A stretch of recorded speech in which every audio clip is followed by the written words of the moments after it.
peppermint, sorrel, ginger, fever grass, or English. Get it ready. Your morning tea just got hotter. Ooh, honey child. On the cold, hard truth, Bobo 89.1 and Cayman's #1 talk show are bringing you morning talk like no one else. Monday Rewind, Impact Wednesdays, Caribbean Connections, and much more. Don't miss a beat with what's happening in the local community. Just keep sipping your tea. What a mess. Here's your host, live and direct from the Cayman Islands, Sandy Hill.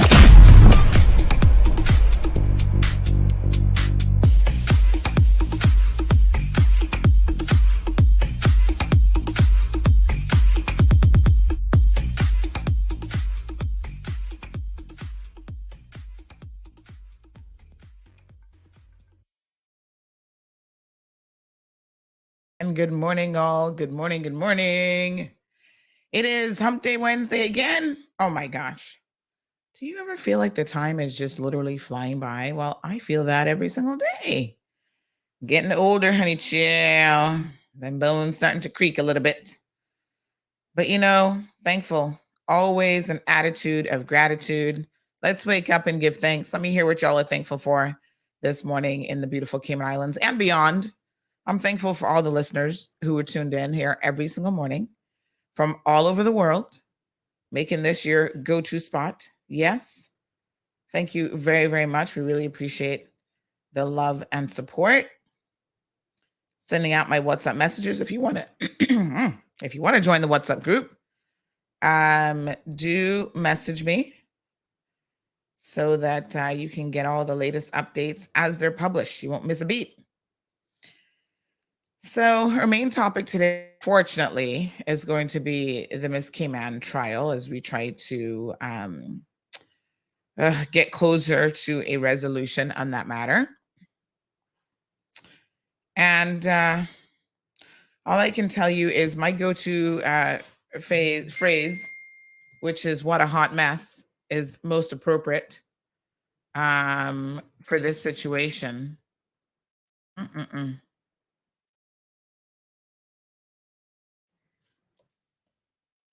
Ay. Anyway,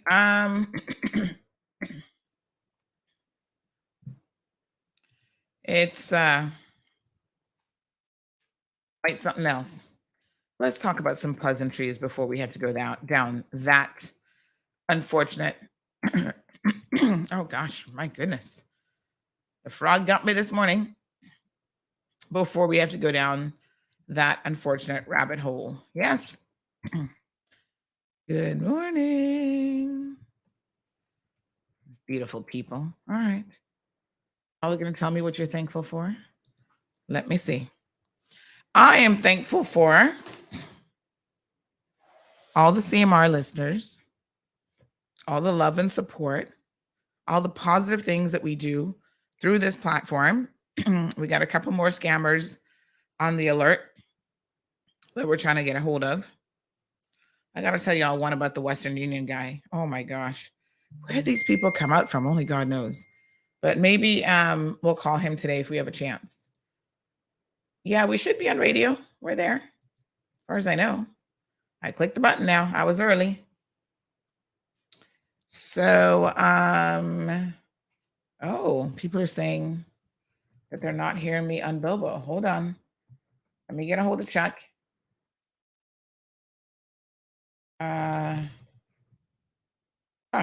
That's interesting. Okay. This is ever so strange and bizarre. Because I made sure I got in early, honey chill.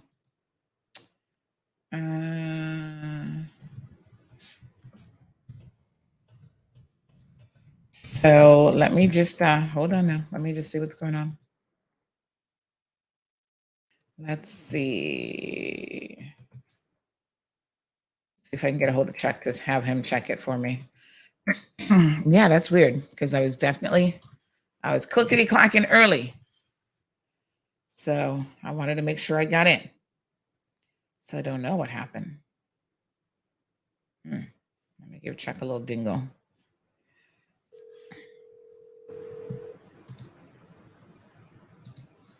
Let's see what's going on.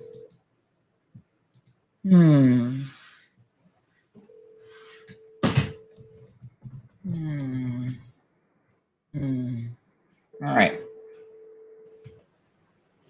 Let's just do some some other stuff before. Give him a little bit of time because he's normally on the other station as well. So sometimes he is literally live. And yeah, I don't know why. I mean, everything looks good. Audio settings look good. I'm logged in. It says that I'm supposed to be live on the radio. So I don't know. I don't know what's shaking. What's going on? All right. I'll leave that to Chuck. That's got to be something on their end in terms of what's going on. Okay. We'll get there. We'll get there. All right.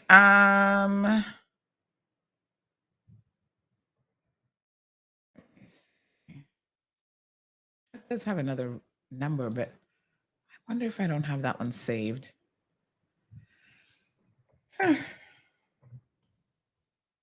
Okay. Give him a few minutes. All right, let's see who's here with us this morning. I got my tea, honey child. Good big morning shout out to all of you. We have in the house Diamond Princess, first out of the barn this morning, front and center. She's saying good morning to everyone. Miss Daisy's here saying buenos dias. Hey, beautiful Daisy, how you doing? Are you still in the UK with that grandbaby of yours? Glamming it up. Ruby, good morning. She says, good morning, Sandy and my CMR family. I hope you all have a blessed day. We're working on it. We are definitely working on it.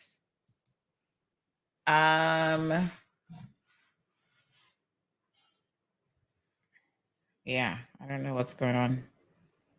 Let me just try call and check again. Stephen, good morning. Hey, Chuck. For some reason, people are saying they can't hear me. Sorry. Okay, thanks. All righty. Okay, he's gonna check that for us and see what's shaking. I was definitely in early. Now I was a couple seconds early. I was like, oh yeah, let me. The folks, the folks over at 106. Aaron is sick. Blake is on vacation, so that's why we haven't been on with them this week. So, my dear, let me tell you now about this flu and COVID situation. You all heard that there was another COVID death. But of course, thankfully, a death is still a death for the people who love the loved ones, I should say. But thankfully, it is, these individuals with severe comorbidities. But that does not mean, my goodness, that people have stopped dying from COVID.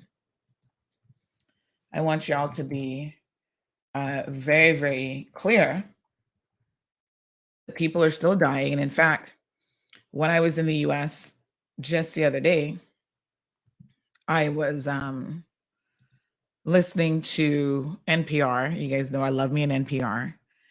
And I caught the tail end of a story. I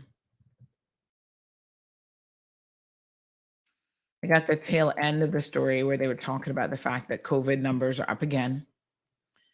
And not only are they up again, but so much so that everybody's messaging me, why aren't you on air? I'm like, Chuck is checking on it. Here and now, but it sounds like you have 100 frogs in your throat. Well, I only have the one frog. So let me just confirm that he's checking the quality for me. So my apologies to our radio listeners. I understand that you're now able to hear us, but someone says it sounds like I have 100 frogs in my throat. I only have one frog this morning. I'm trying to get rid of the one frog by drinking my hot tea. So I'll have him I'll have him check it for me. Thank you so much, Chuck. Really appreciate it. Not sure what happened because I did definitely log in early. So I was just saying, folks, that we haven't been on 106 this week because Aaron is out sick and Blake is on vacation. And I was saying when I heard that Aaron was sick that, COVID is still very, very much around. So much so that there are some places in the US where they were talking about, I think it was a Boston hospital, where the hospital rooms are full again and people are being left out in the hallway because that's the only place that they have room.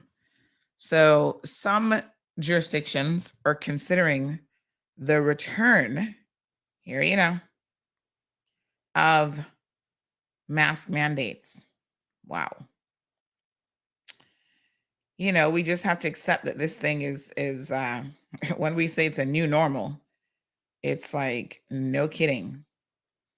It really is a new normal. Pretty crazy.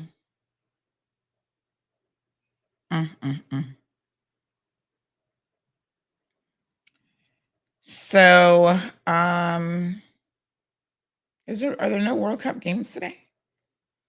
I see National League, Women's League Cup, club friendlies, and all sorts of other stuff, but I don't see any FIFA games today. Are they taking a break? So yeah, it's a bit of a situation, folks. You still got to be as careful as you can be. I need to get my other booster shot as a priority this week. I've been saying it for like the last month, but I really need to get it done this week. So Andrew, thank you. We should be back on air now. So I think somebody said you're good now. Okay, awesome.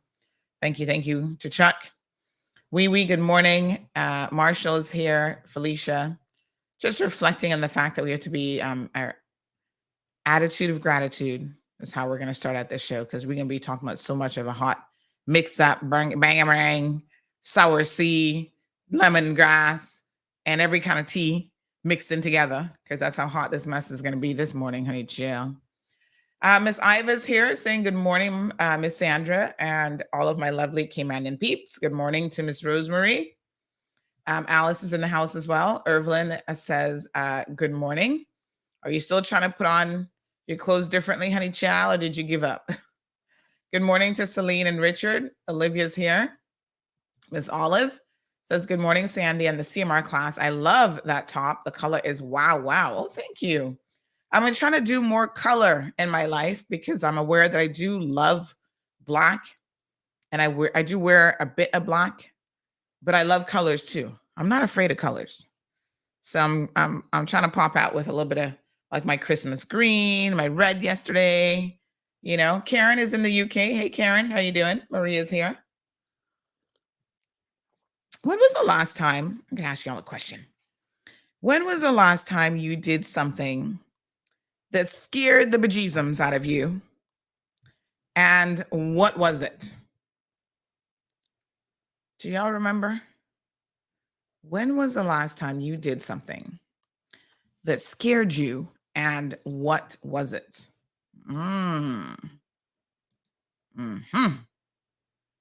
Yes. Have you thought about it? Well, I did something over the weekend when I was in Miami that scared me. And I kind of feel like I didn't have a choice. Omiria, so good to see you. Irvin said, no, hun, it's not working out at all. In case y'all missed it, this was me challenging her to change up her morning routine. Because the point was how we are such creatures of habit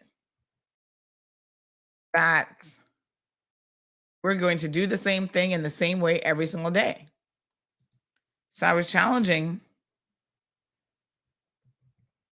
Irvin to just change how she gets dressed in the morning. Simple. Sounds simple. But believe me, it ain't simple. Because it's so embedded in who we are that y'all would be surprised if you consciously thought about the things that you do on a regular basis. You would understand, quite frankly,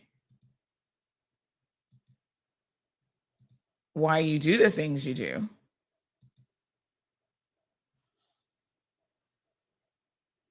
And, oh, yes, I see we're here now. Why you do the things you do. And, life would make a lot more sense. And I think this is the thing with understanding human nature. I love to people watch and I love to study people. And this is going to become really, really important when we talk about Miss Cayman a little bit later on in the program. Because all of the things that she has done is really interesting on the one hand. Some of it for me is predictable, but I'm very much aware that she also has a lot of people still hoodwinked. And you know what is so sad? A lot of smart people have been fooled by her. And it doesn't mean that you're not smart. I think what it means is maybe you're a little bit more gullible than you realize, or there's something about her that you find relatable, like, oh, you want to go for the underdog kind of thing, right? So we'll talk about her in a minute. But yeah, it's it's one of those things. Quite interesting. Well, I did something this weekend and I thought, oh my gosh, I don't know. I wasn't even sure if I could do it. Thank you, Diana, for confirming the next one is on Friday, Argentina versus the Netherlands. Ooh, all kind of surprises has been going on in this World Cup, I feel like. Brother Tommy, Miss Morna, Jonathan is here. So yeah, Jonathan, she was in court again this week. Every publication has covered it. So we will be no exception to that rule. Ruby says, Miss Sandy, I went snorkeling at Macabuca and couldn't get back in. And I got scared and worried I wasn't going to make it back. Thankfully, I was with my hubby and friend and they helped me back, but I was petrified. Oh my gosh. Is this your first time snorkeling or this was just a little incident that happened? Why did that happen?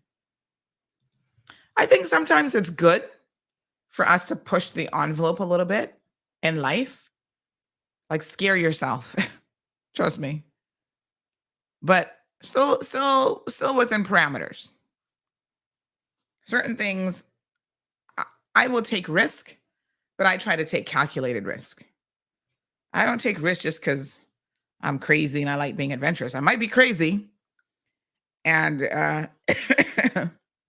I might like being adventurous, but I still like to calculate risk. Yeah. I'm not a huge risk taker. I think. I don't know what other people think. Other people might be like, girl, you take risk all the time. So I told y'all this weekend that I went to Miami and I had a few boxes. So when I went to my mailbox, I don't know in my brain what I was thinking. I was thinking like maybe it was only going to be like one box or something, but child, months of ordering stuff here and there. And I tell them, oh, just consolidate everything. So I go in and I see 4 boxes. I'm like, oh, this little SUV I have might not work. Now, they didn't pack the boxes to full capacity, right? So, they had stuffing on the top and they're like, oh, you can add a little bit more or whatever. I was like, once they're closed, You saw what happened with the one box I opened, no tape at the airport. So I had them load up the SUV and I'm looking at it going, oh gosh, there's no way that that's going to fit along with the luggage. So I had this brilliant idea, or so I thought. I go back to the car. I messaged them. I WhatsApp the car people that I went from. And I say, hey, got kind of a load this trip. And I think I'm going to need a bigger vehicle, but here's the plan. Can I come and drop off the boxes by you, leave them for the next day and a half? Because it was Saturday. I came back on Monday afternoon. leave them for the next day and a half. And then when I come to you, upgrade to the airport to get the van or whatever. So they're like, yeah, come. And then when I get there, the other guy saw it and he's like, oh, no, honey child, we don't have any space for those boxes. We thought it was a little package. I was like, okay. So I thought, wow, so what am I going to do? Well, what I'm going to do is have to rent a bigger vehicle. So I had to rent one of these like mini cargo vans. Mercedes makes these. They have no seats in the back, just the 2 front seats. And, that's what I was going to have to get. And I thought, oh my gosh, that looks really big. This is the biggest vehicle I've ever driven. I'm like, oh my God, I'm like legit scared. Driving on the interstate in America with this, woo, honey, I don't know if I can do it. But I was like, listen, you kind of ain't got no choice. You got to muster up the courage now. Don't be a wuss. Find you that courage juice. Let's get it done. So I said, all right, well, I got to do what I got to do. To add a little bit of stress to it all, it was a brand new vehicle, where they're like, oh, make sure you look at it good because there is no scrape marks on the vehicle. So I can't even scrape it and blame it on somebody else. No scrape marks, no nothing. That brand new vehicle smell, 200 miles on it. I was like, okay, my heart was beating a little bit harder, a little bit faster. And I thought, right, this is going to be interesting. So anyway, I get in. Good thing I recently had a Mercedes because their navigation things are a little bit different. So there's no, how most of you have the gear lever to change, shift into drive, reverse, whatever. Theirs is built into the actual, it's like just how you have your indicator on the other side, you push it in to park. It is different. And if you've never driven one before, it's a little bit weird. But thank God I just got rid of mine, I think in June. So I was like, oh yeah, I still remember how this works. For the world of me, I could not find how to adjust my side mirrors. So I pull out, I'm like scrunched behind the wheel. I pull out and I had to pull off again. And I'm looking for this. Where's the adjustment for the side mirror? I'm like, geez, this is bare bottoms Mercedes. Like they ain't got no bells and whistles on this thing. The sun visor didn't even have a mirror. This is like first world countries. Seriously. So for first world issues, I should say. So I'm looking and I cannot find how to adjust the mirrors. So I call my husband. I'm like, okay, I got this van. I've never driven anything so big in my life. I'm legit scared. And on top of that, I can't find out how to adjust my mirrors because I need to be able to see, especially on the right side, the steering wheel's on the left. I need to be able to see on the right when I'm changing lanes on that side. And it says objects may appear smaller than they are or something like that. So I got to give myself enough clearance. Like I'm trying to judge the size of this thing. And he's like, well, maybe it's a manual adjustment. My poor brain was like, what? Manual adjustment? What does that even mean? That I have to get out of the car and push the mirror myself? Lord have mercy. I'm thinking, how do you do that? Because every time you sit back down, that's when you see how it needs to be adjusted. Well, I still not found that button yet. So I think he might have been right. That you have to manually adjust it. So I had to scoot over to the passenger side, adjust it, scoot back over to the driver's side, and then go, no, I still needed to go up, down, all around. Anyway, I finally got the mirrors adjusted, and here I am on my way now to Fort Lauderdale. It wasn't even like I was just 10 minutes away at a hotel in Miami. I'm all the way in Fort Lauderdale. So now I'm having to drive this thing, and I was like, oh my God, you can't pull up in the mall parking lot with this vehicle. Trust me. So I'm driving cautiously, taking my time. Americans are so impatient on the highway. They're speeding by me. Some of them are flipping me the finger. And I was like, ooh, I want to flip you that finger back, but I got to keep my hands on the steering wheel. Because I was like, don't let go of the steering wheel. So, when you go around the bend, where's my little driver's ed man this morning? Is he around? He's probably having a chuckle listening to me.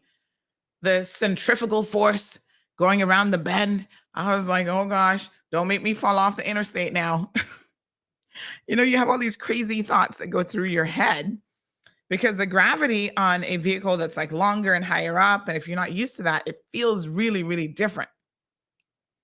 Remember years ago, there are Caymanians who went to Miami and they were on a motorbike or something, this couple, and they literally drove off of one of the intersections and died, like one of the overpass or whatever. Oh my God.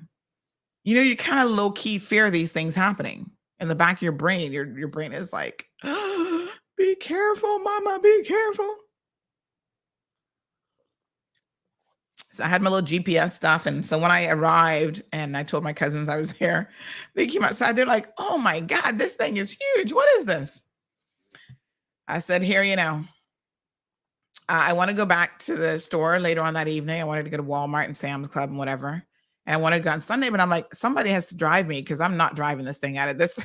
This is only going back to the car dealership. I'm not going to be driving this around town. So I was like really, really scared. And I was thinking about it to myself. I'm like, isn't it interesting how we get so comfortable in life? This is the other thing. We get really comfortable doing the same things that we do every day. And one day you're pushed to do something different. And all of a sudden you're like, I'm afraid. And it's okay to be afraid. It's okay to say, I am fearful. So Monday morning now, getting ready, I said, well, I want to get up early, make sure I'm not leaving anything behind, have everything packed and ready to go. We loaded up the van the night before, and I'm going to try not to hit morning traffic. Now, the nice thing about driving between Fort Lauderdale and Miami is most of the drive on the highway, there's that express lane that no longer, it just doesn't have a whole lot of traffic in the express lane. So you're avoiding all of the major traffic. And I don't know if you only use the express lane if you have the Sun Pass, but I think everybody there now has a Sun Pass. And so my GPS was like, take the express lane going and coming. So I must admit, but the express lane is like only 2 lanes. And like I said, people in America are not friendly drivers. They are like, get out of the way. You're driving too slow. I was probably driving at least 10 miles below the speed limit because I'm just trying to be extra cautious. I'm not trying to pump 70, 75, and 80 in this van, right? So anyway, I made it safely. No, I did not crash it, Jonathan. Not a ding on the vehicle. I returned it how I got it. New car smell and all. So it was good. It worked out, but it was a challenge to kind of push myself to think, okay, I can do this. I'm able to do it. So El Rey says express lane is for carpooling. I don't know about that because my GPS just said take the express lane. I was like, okay. So you know what an observation I made about how things are always changing. You know why I love traveling? I don't do as much of it, I feel like, as I should, but even just going to Miami, I see things happening. And I think to myself, in Cayman, we are so stuck in a rut in a lot of instances. Remember when they used to have tool booths in the US? Where you had to stop, find money in your car, throw it in a little thing, hand it to a person? Remember when they were all over the place? There's not a single tool booth left, at least not that I've seen, anywhere between Fort Lauderdale and Miami and probably the rest of America. Technology has driven the elimination of these manned tool booths. Everybody now has a Sun Pass. Even my little Garmin GPS thing tells me, oh, this camera, it says something like, this camera has whatever the security thing is, traffic camera, whatever, where they're like recording everything. So even the GPS knows which cameras have this technology. And so, yes, the scanners are just scanning your vehicle on the interstate, and you do not have to stop and give anybody a dime. It's just automated. You pay for your Sun Pass. I guess it's an annual fee that you pay, and that's it. I am just in awe of how technology emerges. I told y'all about Walmart and the self-checkout lanes now, where I'm paying them for the pleasure of me checking myself out. I'm my own cashier. I don't mind it because those lines tend to move quicker than the other ones. But yeah, I'm bagging myself. I'm scanning all my stuff, adjusting the quantity, the whole 9 yards. Sam's Club is the best. I don't have to do any of that when I go to Sam's Club.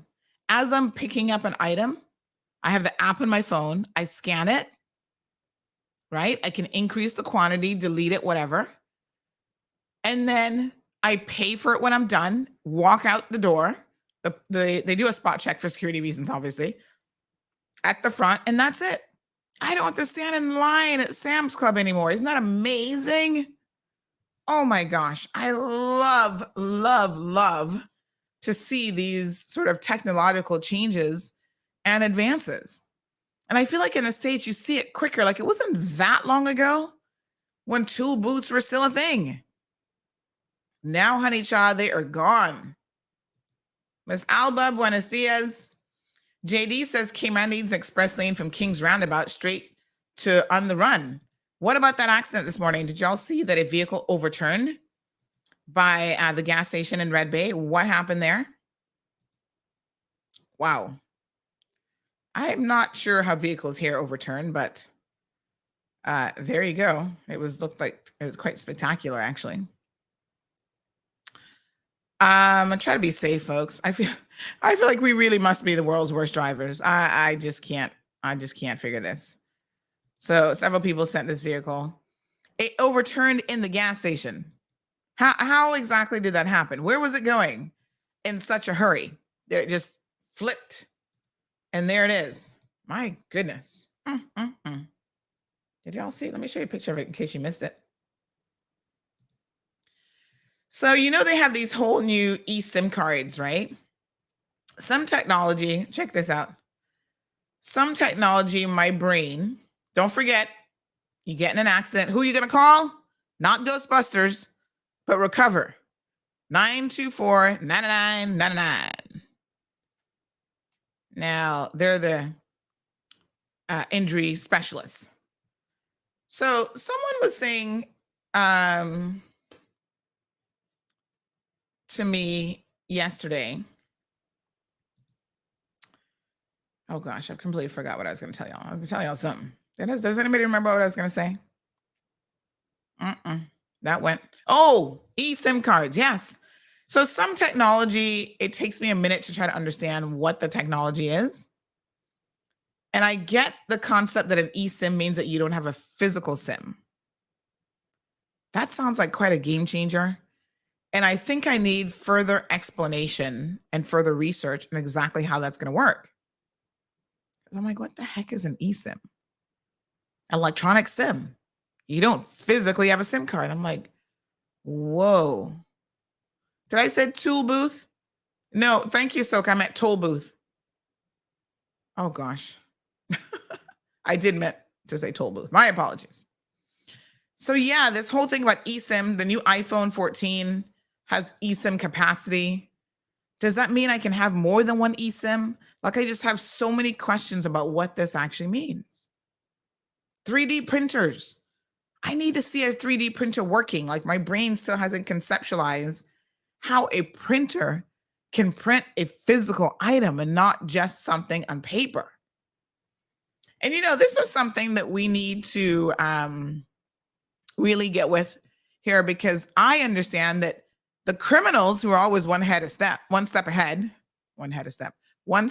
of everybody else, have discovered how to print a gun with a 3D printer.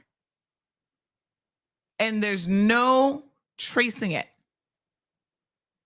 RCIPS, get ahead of this one now, because it's only a matter of time before some criminal came out and get themselves a 3D printer. And this is like a legit concern for law enforcement. They can print a firearm. Print a firearm? Yes, that works. And there's no ballistics technology yet that's going to help you identify that gun has been fired, that specific one, et cetera, et cetera. My brain is blown. I'm like, say what? Yes, Ruby's like, how do you even do that? Yes, I'm telling you. Soka says technology has made things easy for criminals. Well, advances in technology will be used by everybody. And so you can't expect the criminals to sit back and not figure it out too. El Rey says printing guns has been around a long time now. Really? Well, I'm just catching up, honey. Chill. So yeah, I mean that's a whole other thing. Omira says the GPS even tells you when to slow down, letting you know the police is hiding out ahead. Oh, does it? Mine hasn't told me that yet. So, Soka confirms that anyone with a sun pass can take the express lane. Oh, that's good. So yeah, the technology just is something else, and we got to keep on top of it, right? Very, very fascinating. Speaking of technology, oh gosh, where's my phone? Let me show you something. So the other day I was at Amazon. Now y'all know Amazon and I are BFFs. Love me at Amazon. And so I was ordering something and I saw it said to me, do you want to pick up this item? And I was like, pick up? What? What? Say who? Say what? I must pick up from Amazon? What does that even mean? Again, things are moving so quickly. My poor brain is like trying to catch up with the times. I'm going to post this on the page later because y'all need to see this. I must go pick up something from Amazon. I'm like, where's Amazon? They're in virtual world, superhighway, whatever. Well, honey child, here, check out this latest development. Amazon actually has the ability for you to do a pickup. This is quite fascinating. At local vendors, because Amazon doesn't have brick and mortar stores, and it has really kind of gone against their principle, and it's how they save a lot of money. Everything's online. But look here, this is the latest from Amazon. Look at that. Isn't that amazing? This was found inside of I think it was a Ross. So now you can say, yes, Amazon, I want to pick it up from my local pickup location. And they're putting these all over the place. You go into Ross, right?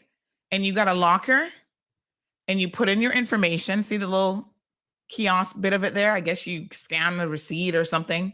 And then it's going to tell you which locker has your item. And kaboom, it's going to open up your locker. Now, this is a smart idea. And you know why this is really smart?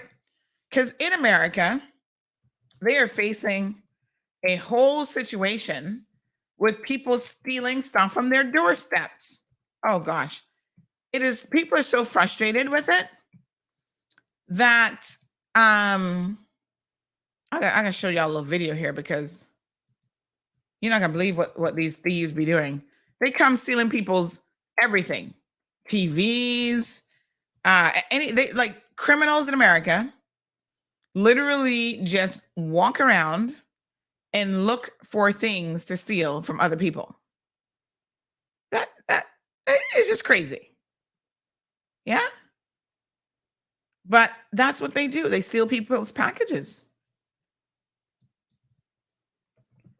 There was a guy who had put out his old TV. And the thieves came. And he was like, oh, well, they saved me the trip. I'm having to go and deliver the package.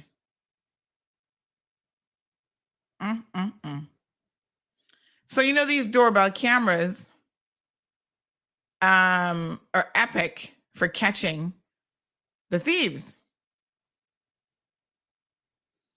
So much so that sometimes people are setting people up now, homeowners at home, and they're waiting till people show up and they're actually pulling guns on them. I'm going to show y'all a couple of these because they are legit crazy what Americans are doing. So they're pretending like nobody's home. They hide the cars and whatever. And then when the Karens come to steal their package, they are literally pulling a gun on these thieves. Only in America. I mean, America is so crazy.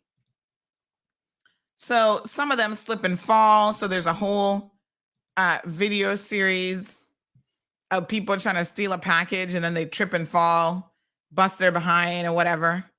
It is kind of funny to watch those.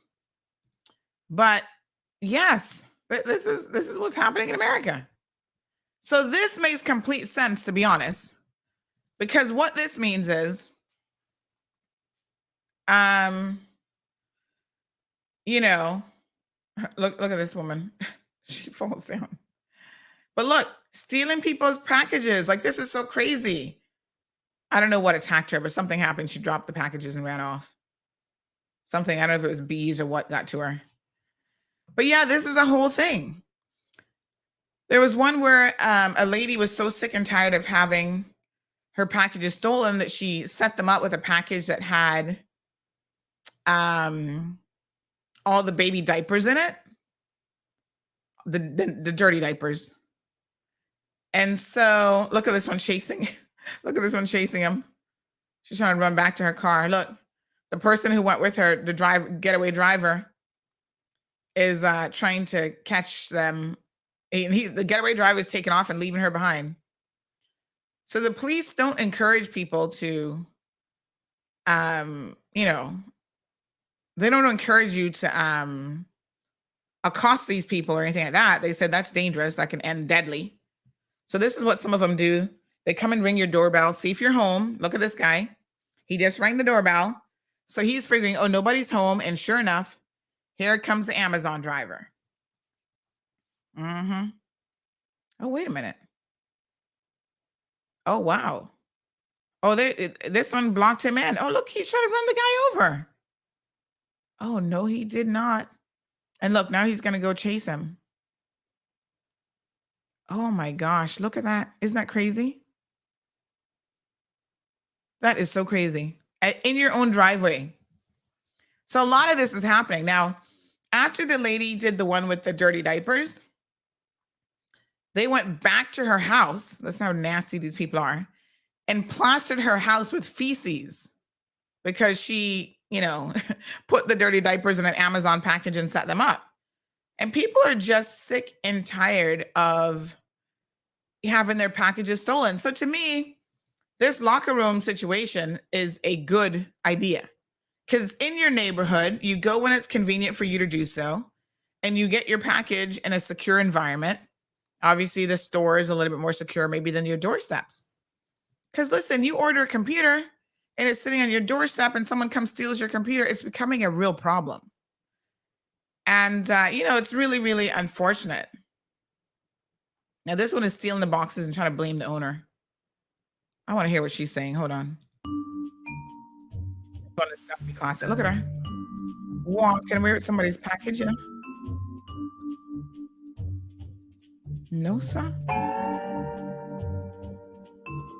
And they must have come out. Look at the guy. Come and take his package back and be like, bitch, what are you doing with my package? You want me to kick you? Look at her with her sloppy self. All her stomach hanging out. She better try and steal some real clothes to put on. Look at her just walking away so calm, cool, and collected, like nothing is going on. These people have some nerves. Just go get a job. Yes, take a picture of her. Take a picture of the car and stick that in social media. Damn thief. Well, I mean, for me, the audacity of it all is just... Now, we all know Karens are entitled, but this Karen takes it to the extreme as she thinks she's entitled to everyone else's packages. Oh, my God. Watch what happens after she's caught red-handed. That's going to the police. So I'm handing it to you. What's Put it down. She's handing it to him. Put it down on the ground. Look at her. On the ground. Oh, you're... And you can There you give me go. the one Oh my gosh. on your fist as well. Good one. And she put a package in the handbag. Look at this. Now that she's been caught, she's like, oh, well, I'm handing it to you.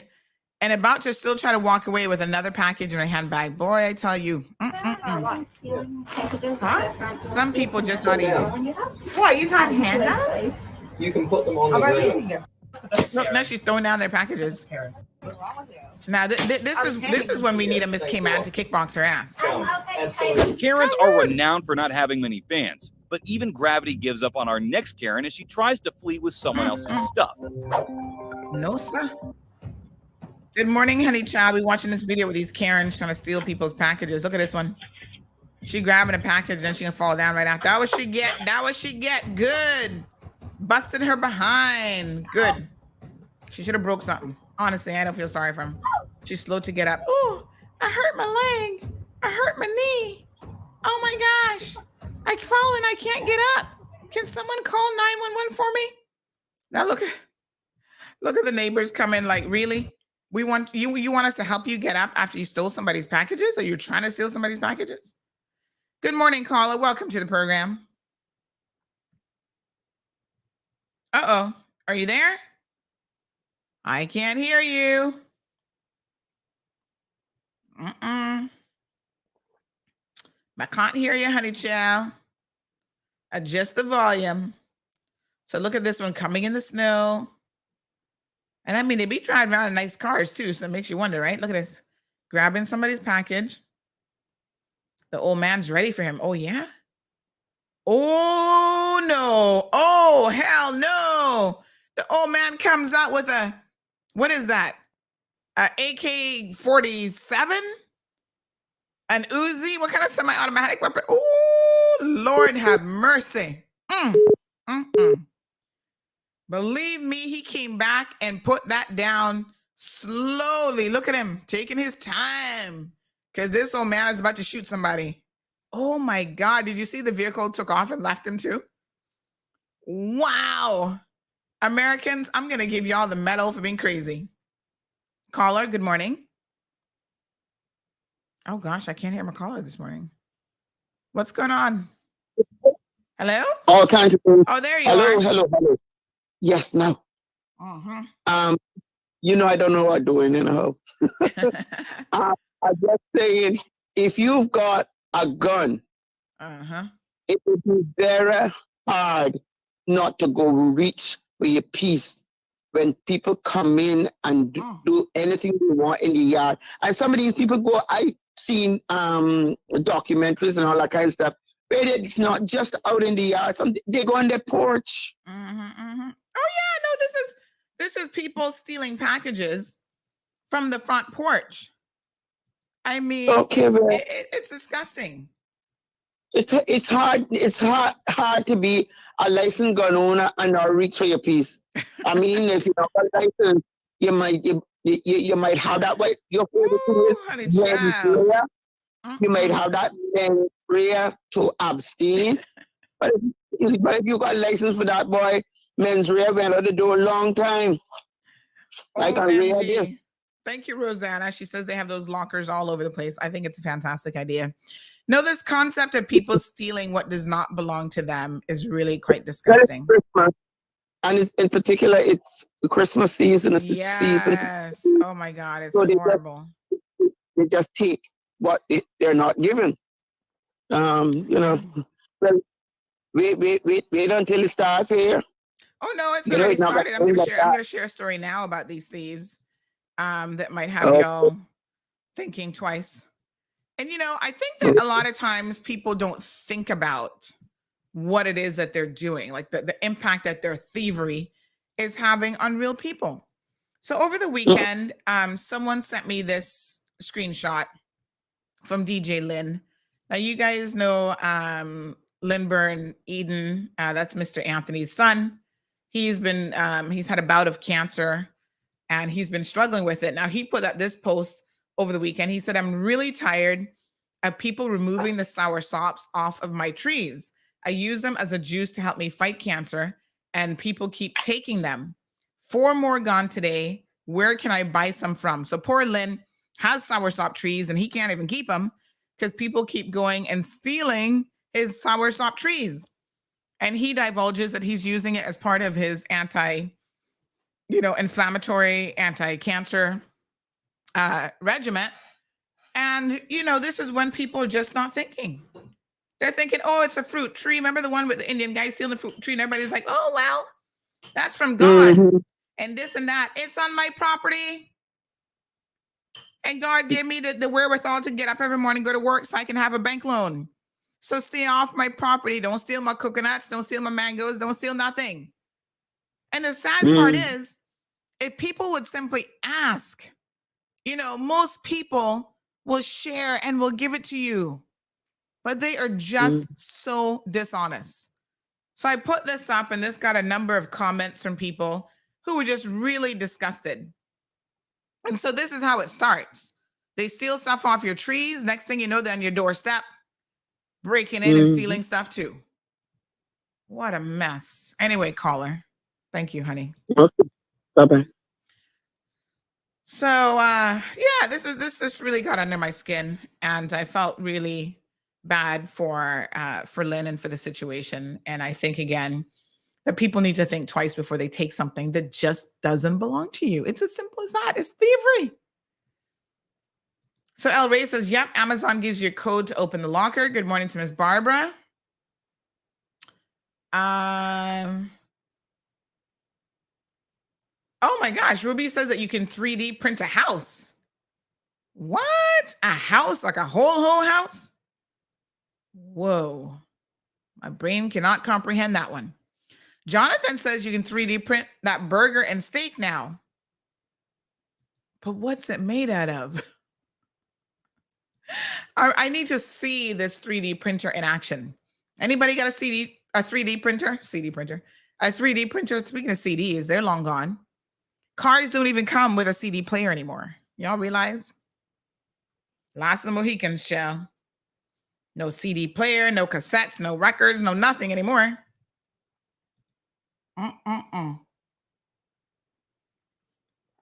Thank you guys for bringing me up to speed on this. So Anne says, but you only have 4 days to pick up, and then it goes back to Amazon. Well, that's good, because child, when I get a package from Amazon, I want it now. I'm like that annuity commercial. Where's my money? I want it now. So I would not have an issue picking up in 4 days, honey chill. I'd be picking up in 4 seconds. I'm like, I'm coming right now. You delivered it. I'm on my way. So, this is why I think as Caymanians, we need to travel abroad to see a little something, to open up our brain as to what's happening around the world. Because I get a sense every single day that we are so stuck in a rut here. And we think somebody was having a discussion about coastal erosion and stuff like that. We're going to talk about that another day. But it's just amazing how everything that happens here, we honestly believe is only happening to Cayman.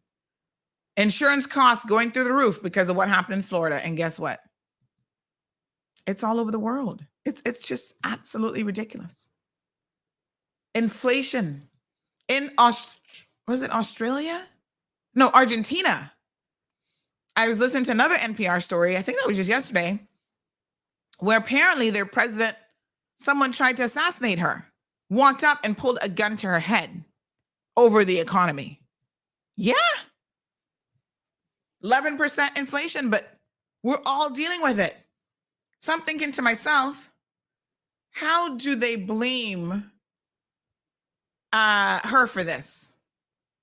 I mean, I don't know what her economic policies are, but you do recognize that most of your MPs have no to little control over the economy. Especially in a place like Cayman, we ain't got no control. I don't know who lied to y'all. Oh, well, I need them to give me a solution. I'm like, really? Do tell, what solution do you think is going to agitate markets around the world? The reinsurance world is huge. And y'all need to understand how reinsurance even works. We have no control over that. And these politicians just need to be honest with y'all and say, I wish I could fix inflation.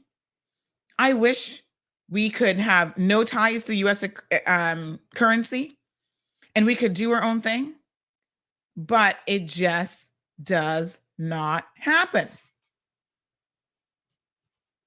Karen says they also steal cars from people's driveways at night, and this is rampant here. Rampant where, in the UK? Really?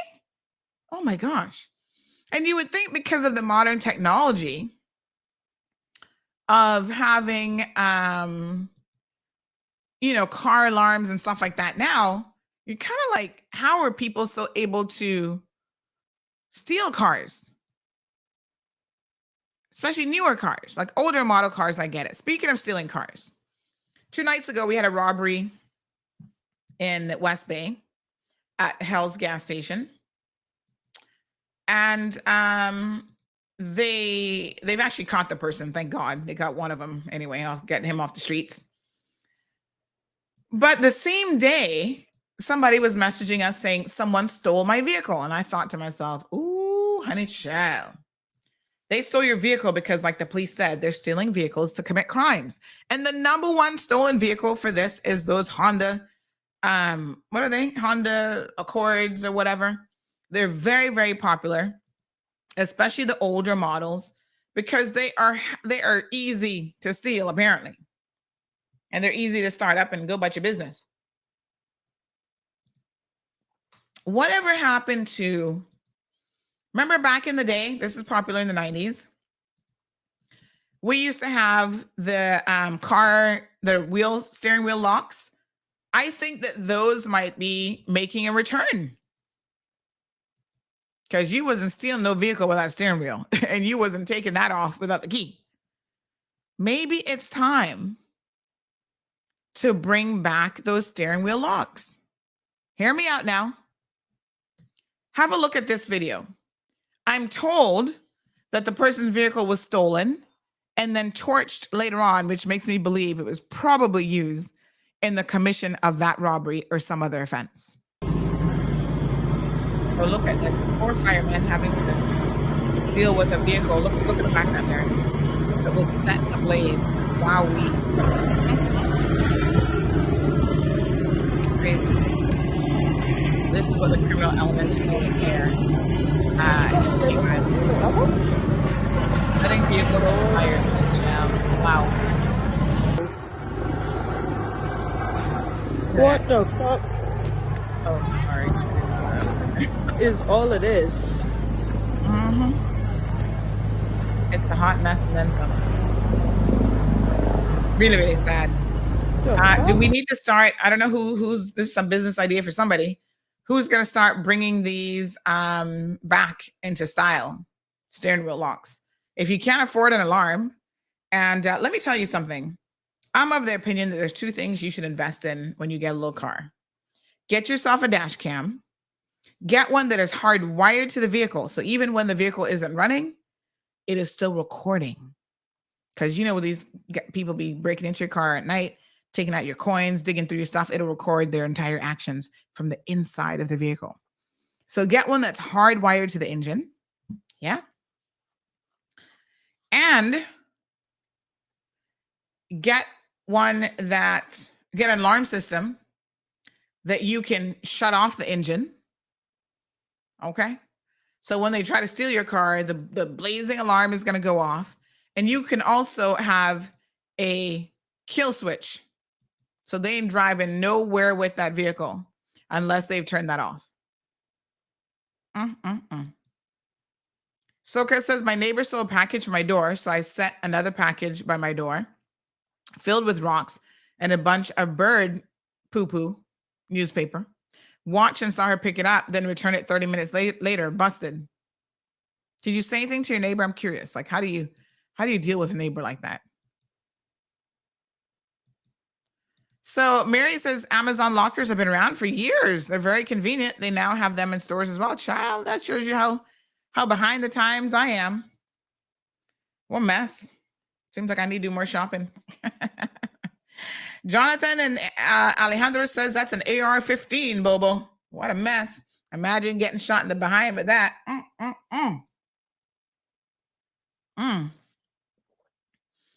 Shannon says, so they have to pick up packages just like we now have to from our freight forwarders. Well, I mean, it's a little bit different in the sense that it gets there very quickly. Listen, Amazon is delivering packages within hours of you ordering it, like 2-hour delivery. I'm just like, how is that possible? Amazon has their own planes, trains, and automobiles, child. Delivery vans, everything. Mind you, I'm still waiting on them to deliver my studio PC. Oh, now I'm not hearing nothing but Amazon delivering that. Let me do a little quick check and see where that is.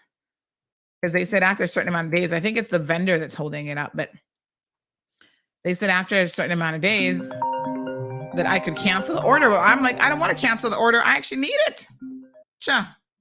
Don't be canceling my order on me now. Good morning, caller. Hello. Hello. Yes, sir. How are you? I'm good. How are you? Not bad. I watched the video that you watched the thing yesterday with what the premier was explaining about Now the you know that's anti-corruption totally not on topic amendment. today, right? Well, I find that interesting because we have very important legislation going through the House that we should be talking about, and we're not.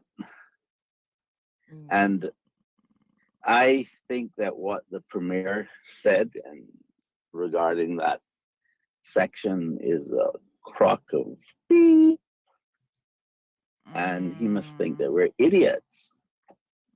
Okay. I realize. You spoken to a criminal lawyer. You took my advice and spoke to a criminal lawyer before calling back today. Okay, I did. You did. And yes, but you know, what the problem is in Cayman is the trough that people are feeding from that have them in fear of speaking out against the government.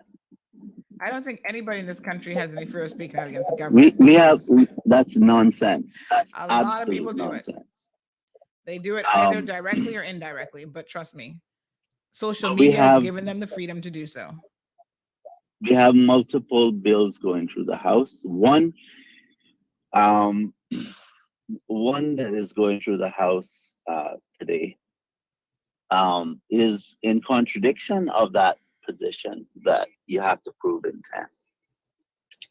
And so what I find interesting is that on the agenda are two bills. One requires intent, or they want to change the law to require intent. And they want us to believe that by putting the word intentional in doesn't actually change it. It just confirms what has always been the case. That's nonsense, because you would be doing something to not receive a benefit. Now, I know government does some dumb things, but that one would take the cake. And then you have another bill where you have a criminal offense and no intent is required. All in the same agenda. I can't believe how gullible people are to accept that kind of nonsense. That's my contribution for today. All right, Denny, thank you very much. What I would really love to see in this conversation, I mean, Denny and I will have to agree to disagree on this, is for a seasoned criminal attorney who has actually tried a case under this section of the law, whether you're a defense attorney or otherwise, to call and tell me today. Any lawyers out there willing to explain this? I wish Amelia would call in because she's very, very good. Tell me that there was no intent required for this section of the law. And that it wasn't, that what is now effectively being done is to require a greater degree of intent than what was there before.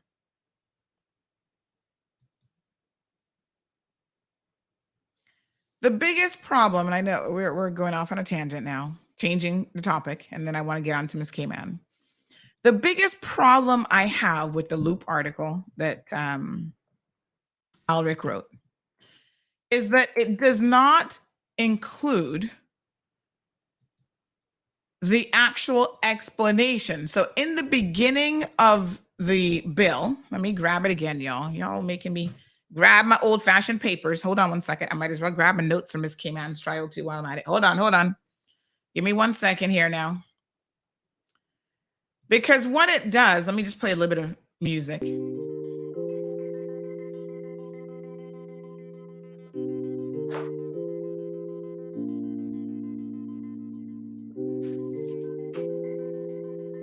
All right.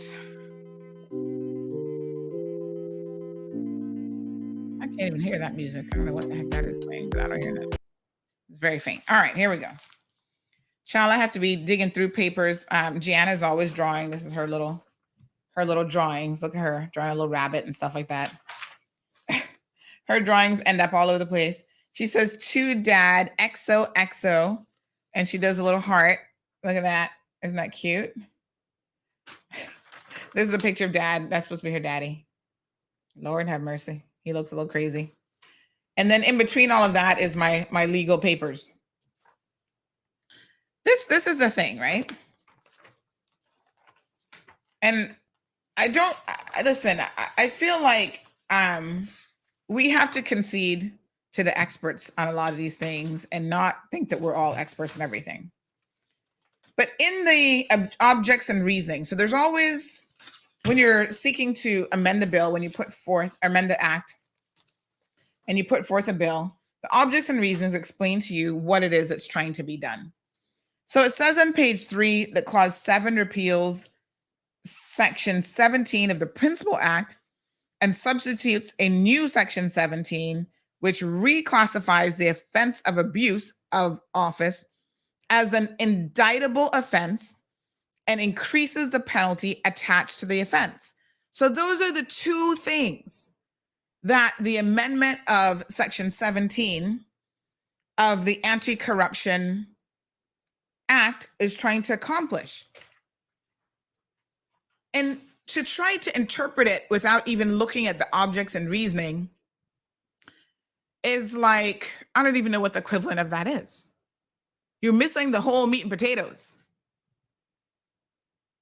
You're eating a salad, but you're not getting the steak and the meat and potatoes. That tells you the logic, the reasoning behind why this section is being amended. Nowhere in there does it say anything about adjusting the mens rea. But what it does say, and again, this is a fundamental lack of understanding of the law, is if you are going from on summary conviction offense, that means summary court, to an indictable offense, which means grand court, you are increasing the mens rea. It is impossible. And this is fundamental law 101. This is why I cannot agree with Denny and I cannot agree with Alric. You don't take an offense from summary court to grand court and say, oh, by the way, you have lessened the mental element that's required. That makes zero logical sense. Even if you have no understanding of the law, that does not make any damn sense. But this is why I can't even take this topic on, because the more you say something doesn't mean that it's true. Oh, God, here comes Denny now. Bring it, Denny. Bring it to me. I'm going to give you 5 minutes on this topic, and then we're moving on. Where did I say that you were lessening it? I'm saying that you make it more difficult to prosecute someone successfully under the provision. And guess who it applies?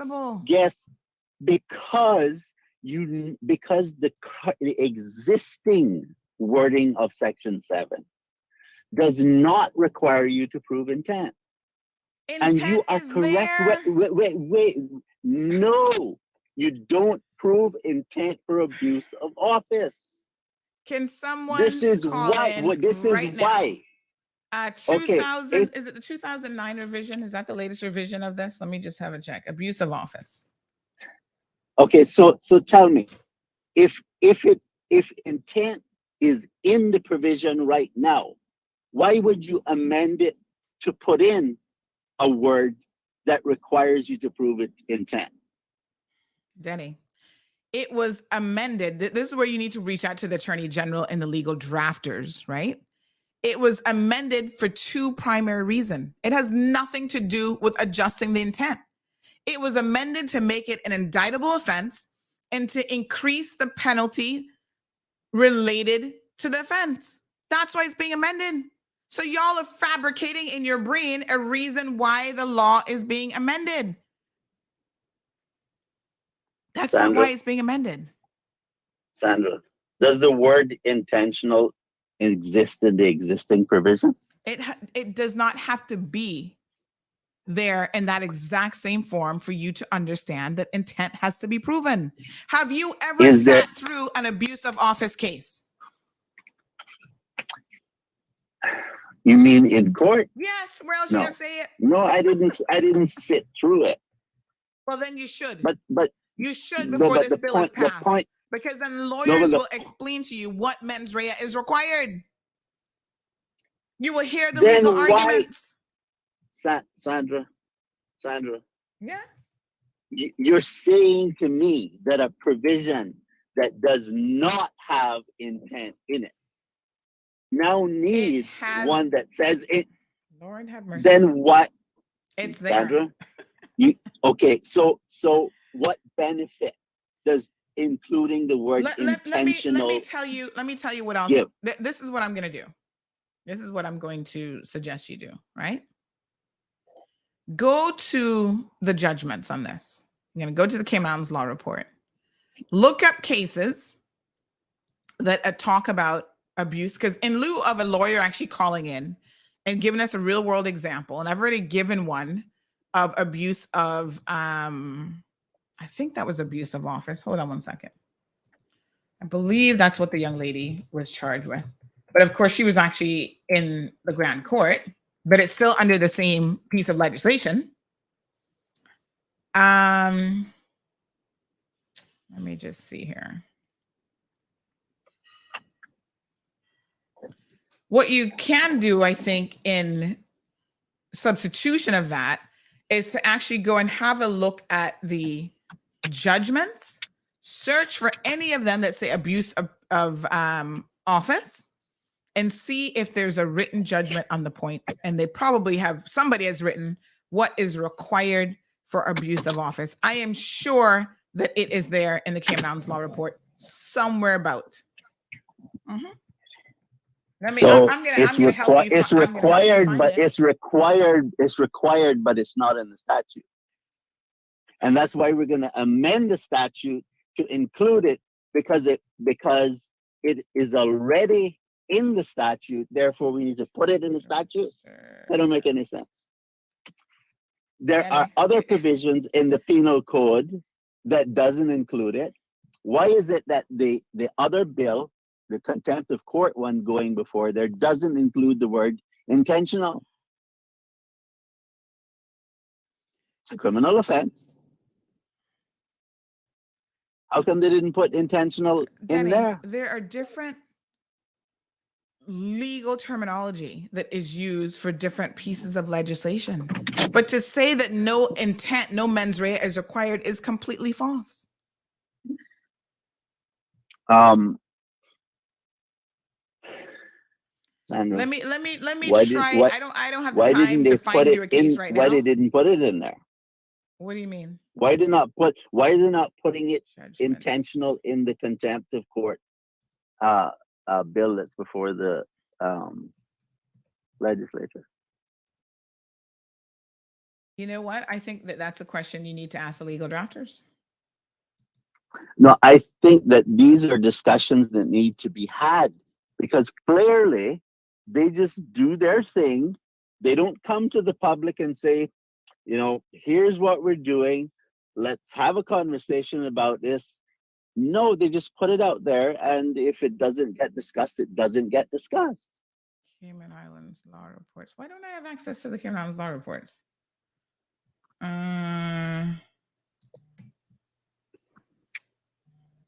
Oh, I have to pay a subscription fee, but y'all not easy.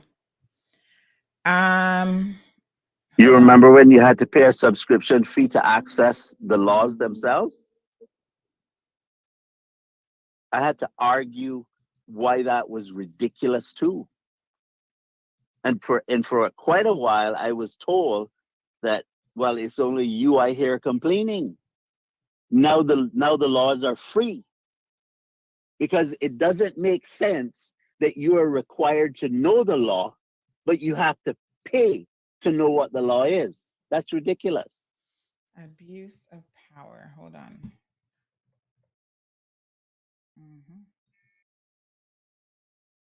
Okay, there's quite a few cases here. I've got over 200 results.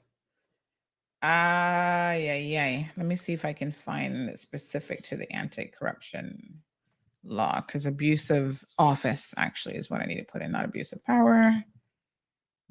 Benny, go and have a look at it.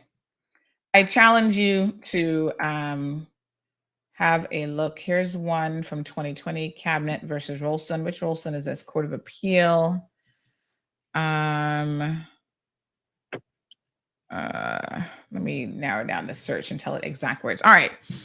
Denny, I'll send you some stuff on it. I think you need to do some further analysis. Yeah?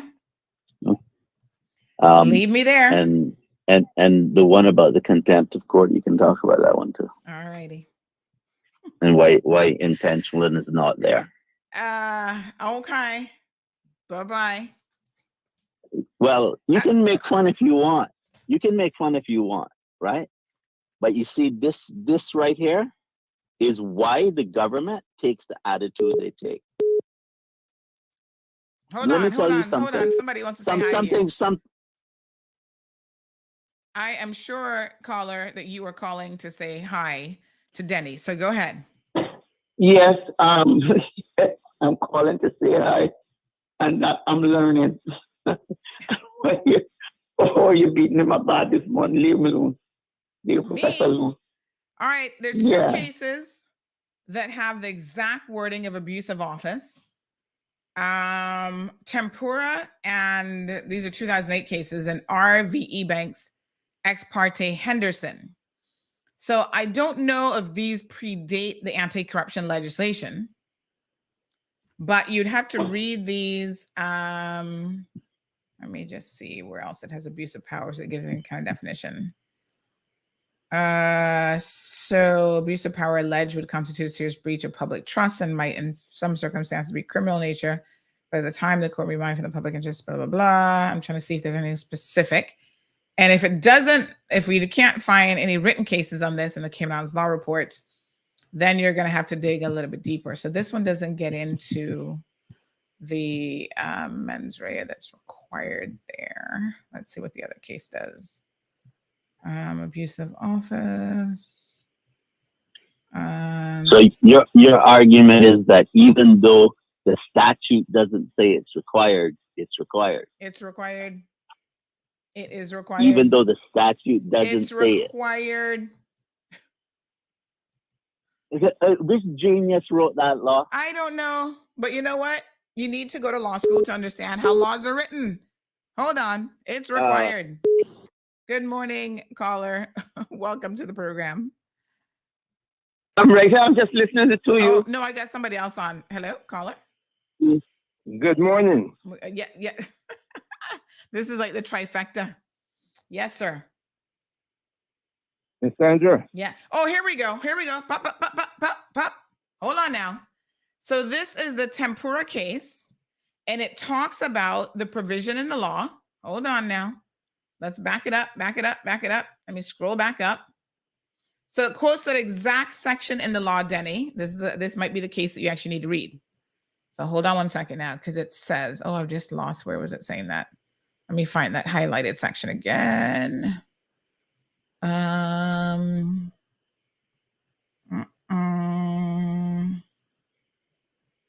did it remove the highlighting because I clicked on it? I think so. Hold on one second. So Denny, the case here in question that will probably provide some assistance to you is the R.V. Henderson case, because it makes reference to, I think it's actually the other one. Section 95. Okay. Further failures to put material facts. Okay, so it talks about, in my opinion, the matter is to be put fully and squarely in residence, and it provides that whoever being employed in the public service does or directs to be done, blah, blah, blah. So it mentions that exact offense. And what does it say in relation to it? Section 95 is considered to justice reasons. Existence of the offense of abuse of power contrary to Section 95. The common law offense of misconduct in public office remains an offense in the Cayman Islands. None of the legal represented parties could have a minor single case in which the Cayman Islands involving an allegation of misconduct in public office contrary to common law. The application for the search warrants, so it doesn't really go into, I reject these submissions. I don't think that this, so this was even predating the anti-corruption legislation, but the wording is like exactly the same under section 95 of, what legislation would that have been? Let me just see if it talks about the mens rea here.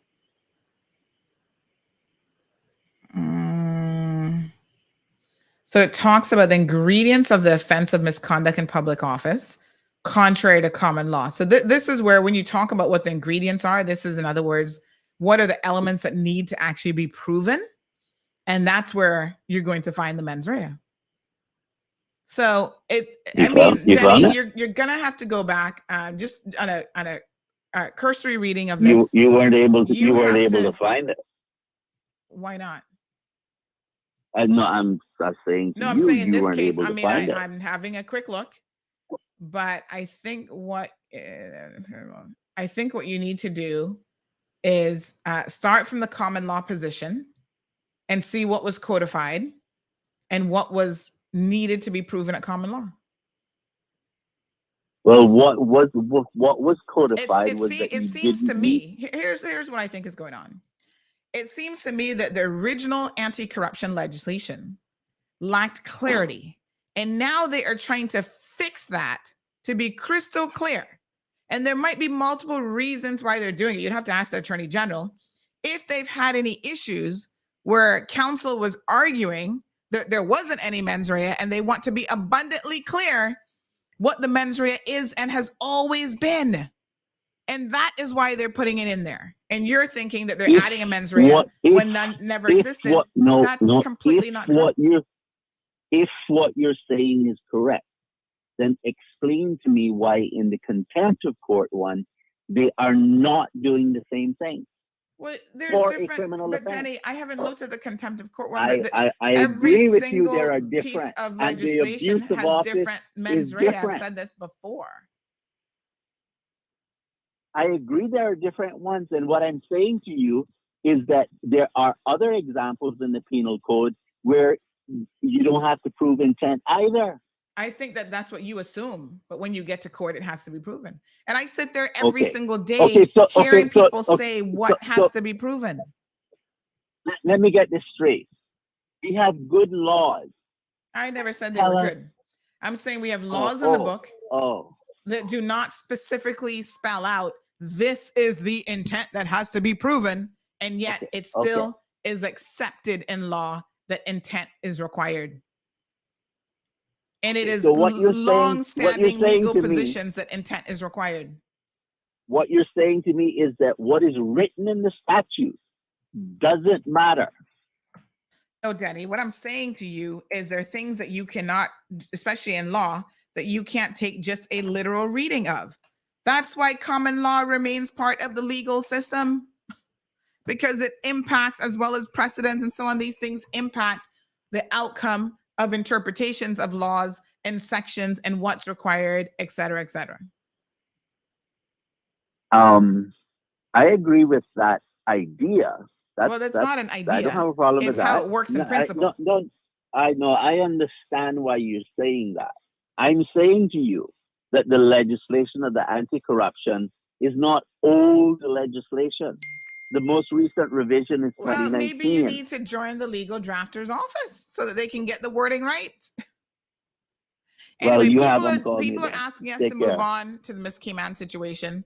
I know that's what's wrong with Cayman.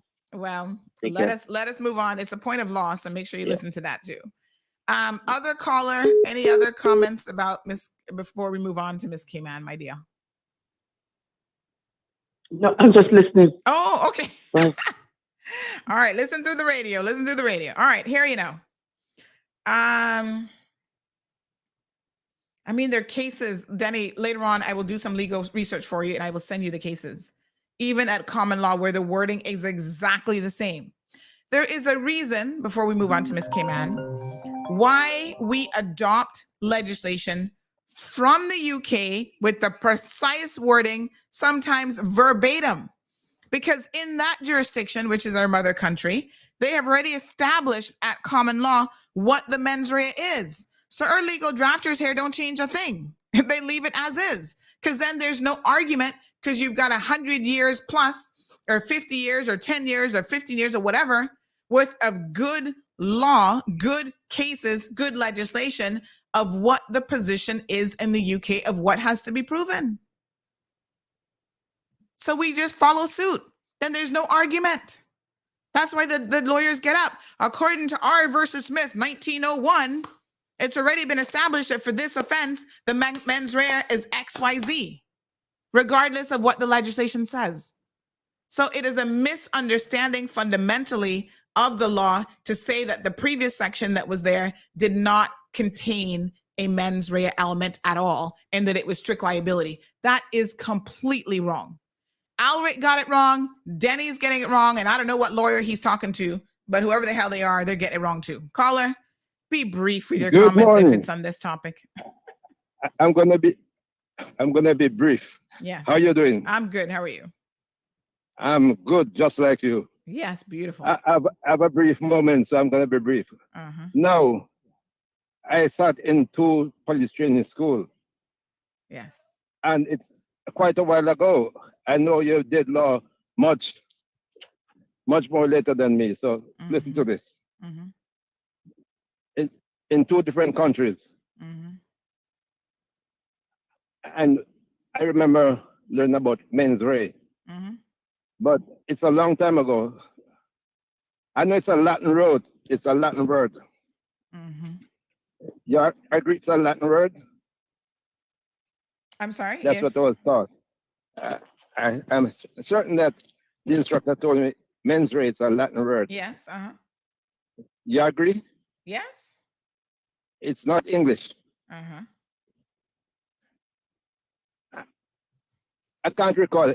Is it guilty mind or guilty act?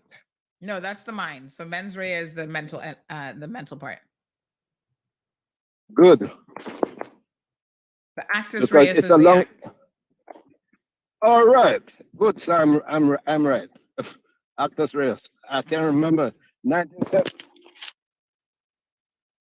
My earpiece fell out. Okay, my ear. Yes, no problem. So, it's a long time. It's 1974 when I did my first training in Cayman Barracks at South Camp Road.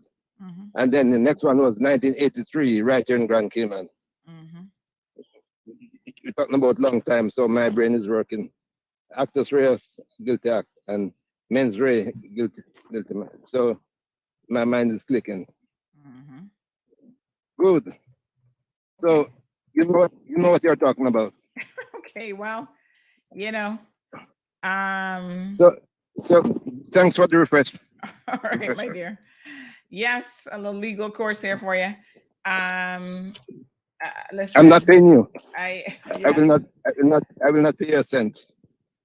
Thank you. I appreciate it. You did not teach me, just refresh my memory. All right. Thanks very much. All right, then. Have a good day. You too. Bye-bye.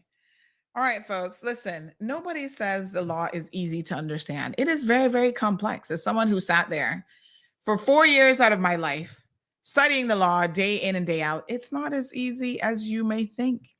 And that is why you have lawyers. Let's talk about Tiffany, who can stand up for 2 hours and argue all kind of intricate details of why they think this young lady should get away with what she did. Oh, who had legal ownership of the vehicle that she damaged? Because in law, you can't damage something that you own. You're free to do whatever the hell you want with your own property. And if you want to take a brick and throw it through your own property, then you can do so. So the legal question becomes, did Tiffany own one of the vehicles? Because she claims, and Lord Jesus, she had an excuse for everything under the sun. She claims that she owned that vehicle. The vehicle was hers. Because how she met this young man, I know he regrets the day he met her. And she was trying to sell a non-working vehicle to him, paid the money in installments, and she's claiming that he still owed money on it, although she had given him the transfer documents and transfer paperwork. So therefore, the vehicle was still hers. Wow. Let's break down what has happened in relation to this case yesterday. So Monday and Tuesday, she was back in court. I had someone in court on Monday taking some notes for me because, as you guys know, I would have been traveling. And the opportunity for her to take the stand, she's the only defense witness. She has taken the stand now to provide her version of accounts and her version of what has happened. Let me pull out my little blue notebook and I will fill you guys up to speed on what transpired. She was very cool, calm, and collected up to a point, but I could hear in her voice at times that she was getting agitated. I was waiting for a moment, child, that never came. The prosecution yesterday when I was there was putting her, she was in cross-examination. So how the process works is this. The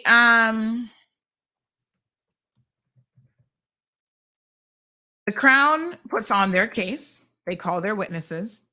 They showed video evidence, right, of her at the detention center at lockup.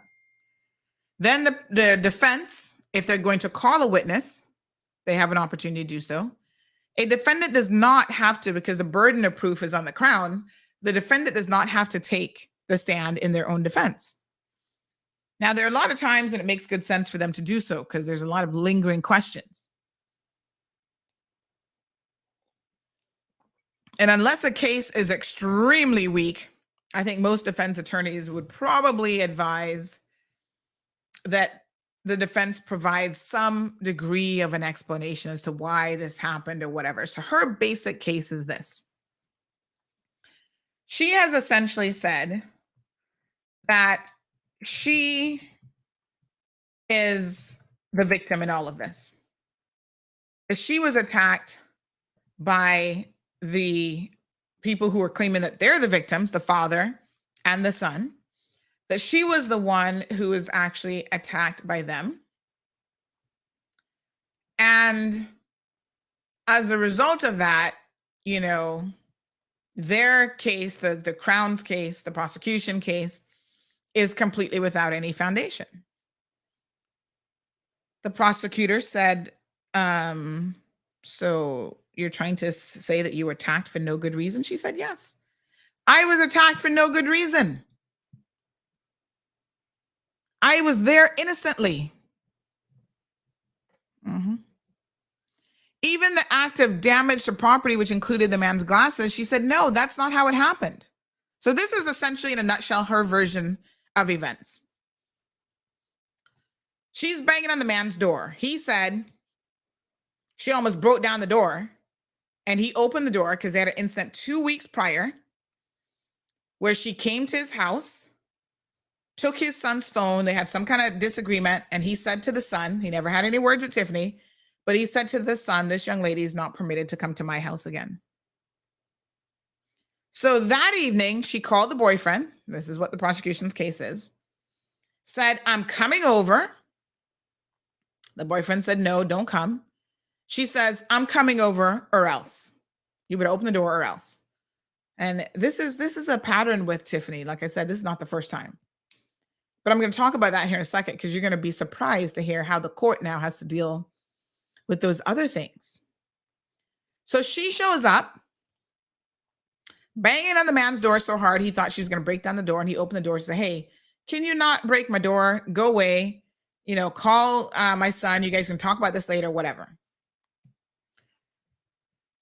So her version of events now says that when the man opened the door, he pushed her. He got aggressive with her immediately, pushed her on the ground, and starts assaulting her. And that maybe in that moment, she fell in his glasses. So the prosecution was like, hold on a second, honey, chill. How did the glasses come off of his face? Because in his testimony, he explained that you boxed him in the face, and that's how the glasses flew off. And then you picked him up and you wrung them in front of him while looking him in the eye. Well, the defense says, oh, that's all a lie. It's all drama. And, you know, he's been the young man, the father is being dramatic about how he's explaining. He's embellishing his story for courtroom effect. It's really sad because, you know, the father is a well-respected member of the community. He's a business owner. And to see him sitting there crying on the stand that this little piss-ass girl, and y'all gonna have to bear with me today. did what she did to him, and yet he was still having some degree of feeling sorry for her. And she's going on telling people that, oh, she's tried to reach out to them and to try to make amends. And yet she sits on the stand and claims that she didn't do anything wrong. She didn't damage any property. She didn't do anything. And when I hear people defending her, we're like, oh, like she tried. I understand, Sandy. She tried to reach out to pay for the damage. Bold-faced lies. Hear me now. So, at some point after she assaulted the father, there was a little bit of a break with the assault. And then she started, doing other stuff. And the son tried to come down and it kind of just went on. The vehicles got damaged. So the prosecution said, you had an opportunity. She claims things like, oh, the glasses must have been under me, but I'm unaware. I was unaware of my surroundings. These are exact words and quotes that she was using, right? They asked her to explain the bite mark. Well, I don't know if that's a bite mark. I was like, is this girl really delusional, or she just thinks that people are going to believe this bullshit? Oh, I don't know if that's a bite mark because I don't recall biting him, because it's not like me to bite someone. Really? It's not like you to jump in front of a car and claim from a previous boyfriend that, you were going to kill yourself in front of his vehicle? That's not like you to kick multiple police officers in the nuts? Like, what do you mean it's not like you, Tiffany? See, this is where you hope the judge has better sense in this. And I think Magistrate McFarland does, and we'll see come February. But I'm just like, it's not like you? What Aunt Lottie would say, pretty face and dirty behind? You can fool some of the people some of the time, but not all the people all the time?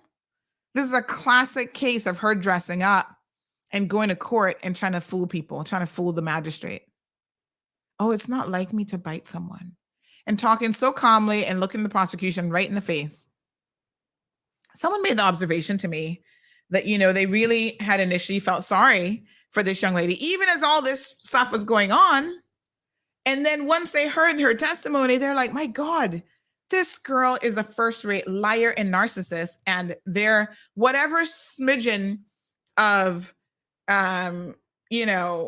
sort of feelings they had for her when they saw how she was acting in court and the sense of entitlement and the attitude, it went straight out the window. They're like, wow, now I know what we're actually dealing with. This girl is dangerous on more levels than one.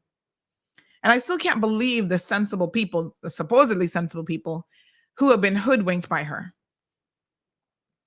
So the prosecution says, okay, let's take your version of events for a second. You go to somebody's house and they attack you. You have an opportunity to leave. Do you leave? No. You're standing up outside their house by a vehicle. Why didn't you leave? I don't think she was quite expecting that question.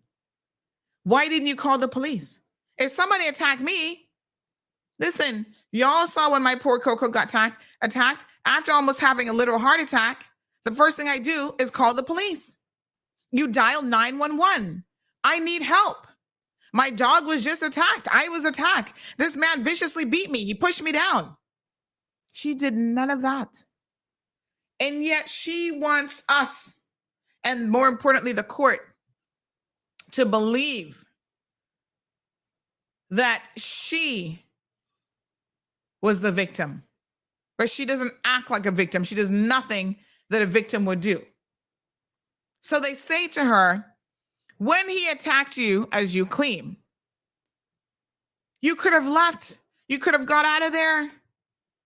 And she accepted that, yes, she could have left, but she didn't. They said, why not walk home? You came on your bicycle. Why not take your bicycle and walk back home?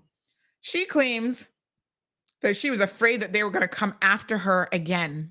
And I'm thinking, but wait a minute. They didn't come after you. You're the one who went to their house. So say what? That don't make no damn sense. Come after you. That's crazy.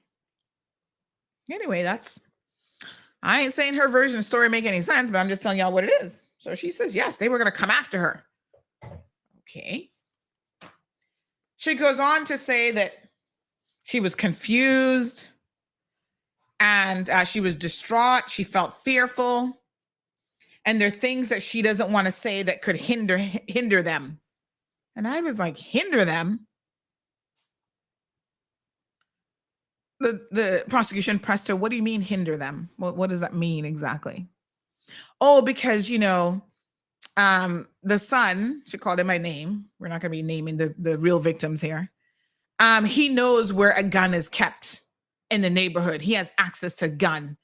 And she was afraid that he would come to her house or come after her with a gun. I was like, what? Let me try to understand this. You show up at my front door, banging down the door like some mad woman, right? Claim that then I assault you, but you're fearful of me knowing where a gun is? Honey child, please. You wouldn't even show up at my front door if you thought I was that kind of gangster. If you thought I was that kind of person, why would you step up to me? You know? They said, Duppy, know who to frighten. And I'm pretty sure if this story was true, you wouldn't be at that man's house. If you believe him and his son have access to a weapon and now you're fearful of your life, that somebody's going to shoot you, you would come banging at my door if you think I'm the type of person that can put a cap in your ass? I don't think so. Anyway, let's continue with her defense, yeah? So the prosecution moves on to the damaged vehicles. At one point, she said that he's not going to get away with this. I'm going to take it out in the car. And that's the one that she took the brick and threw it through the window. So the prosecution says, wow, you sound like you were angry at him and wanted the car to pay. Now, because they have that on record as her saying that, she can't say that she didn't say it and she didn't do it. So her defense is, oh, but I still own that vehicle. That, you know, he's supposed to buy it for $800. He gave me an initial payment of this, initial payment of that, but I still own the vehicle. The vehicle not registered in her name. She doesn't have the transfer papers. None of that. Now, I think the prosecution could have done a better job, to be honest, with, you know, kind of bringing this point home about who actually owned the vehicle, because the defense is now using it as a defense, which the prosecution will respond in writing. But there is no real indication in the Crown's case that there was any dispute about ownership. So the defense can bring up whatever they want at the end of the day. But if the Crown has not put it forward in their case and settled the matter, then that will be a matter for the judge. So the judge, when it's a judge alone, or in this case, it's summary court, so it's a magistrate alone, there is always a arbitrator of facts and law. And in the case of judges or magistrates sitting alone, they have to do both. So the magistrate, McFarland, would have to ascertain whose version of events she is willing to believe. Who in her mind actually owns said vehicle? Is it Tiffany or is it the young man? Now, this could have been very, very, very easy to have clarified, I think, had the prosecution seen that the defense would be utilizing this, right? Because if Tiffany owned the vehicle, how is it then that the young man, the ex-boyfriend of 3 months, was able to turn around and sell the car since then to somebody else, transfer ownership, and collect money? You can't transfer ownership that's something you don't own. That would be a criminal offense. So how did that happen? Flashpoint says CMR might need to give Denny his own evening show. I keep telling Denny he is more than capable of getting his own show on Bobo, because that's what I've done. You just pay for the time and you have your own show. Jim says this conversation between you and Denny is giving me a headache. All right, we've moved on. So her defense then for that, why she threw this concrete block through a windshield, is that she owns it, so she can do whatever the hell she wants. So the prosecution said, so let me ask you a question. You think it's reasonable for you to put a concrete block through a windshield? That was the exact question. And she said, yes, that's reasonable behavior.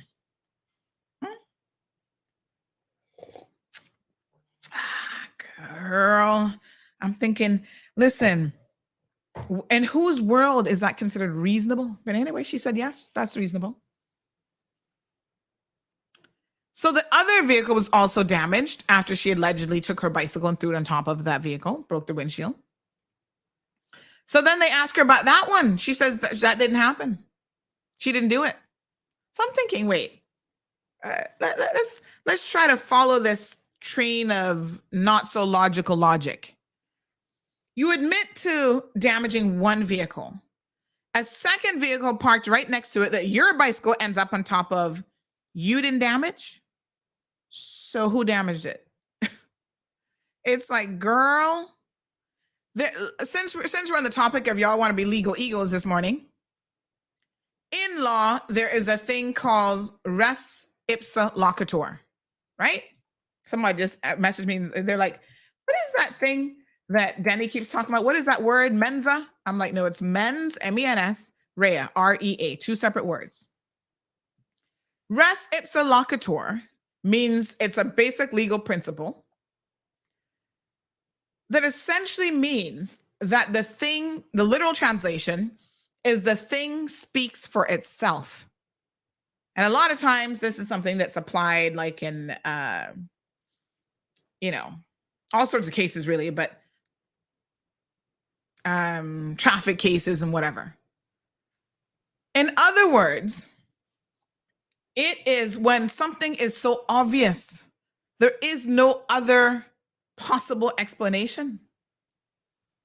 Yeah.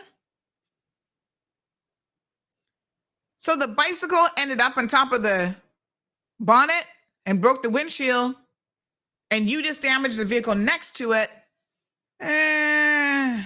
The proximity in time, and it's your bike. It's like, dude, what else? Who else would have done this? How did this happen? Her defense is it wasn't her. What did Shaggy say? It wasn't me. It wasn't me. So apparently the boyfriend then got on the phone, 911 call, with the police. And as he's on the phone with the police, that's when she kicks him in the nuts. Jesus, Lord Jesus, take the wheel, take the bus, take the bicycle.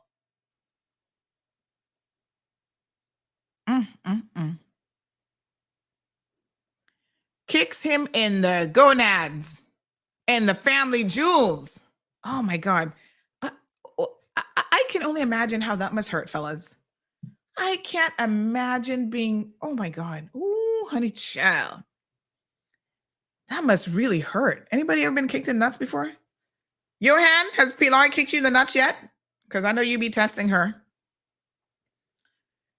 So I wouldn't be surprised if one day she's like, poo-poo! And Johan's like, oh, there goes a family jewel. Automatic castration. No more kids. Child, that's gotta hurt.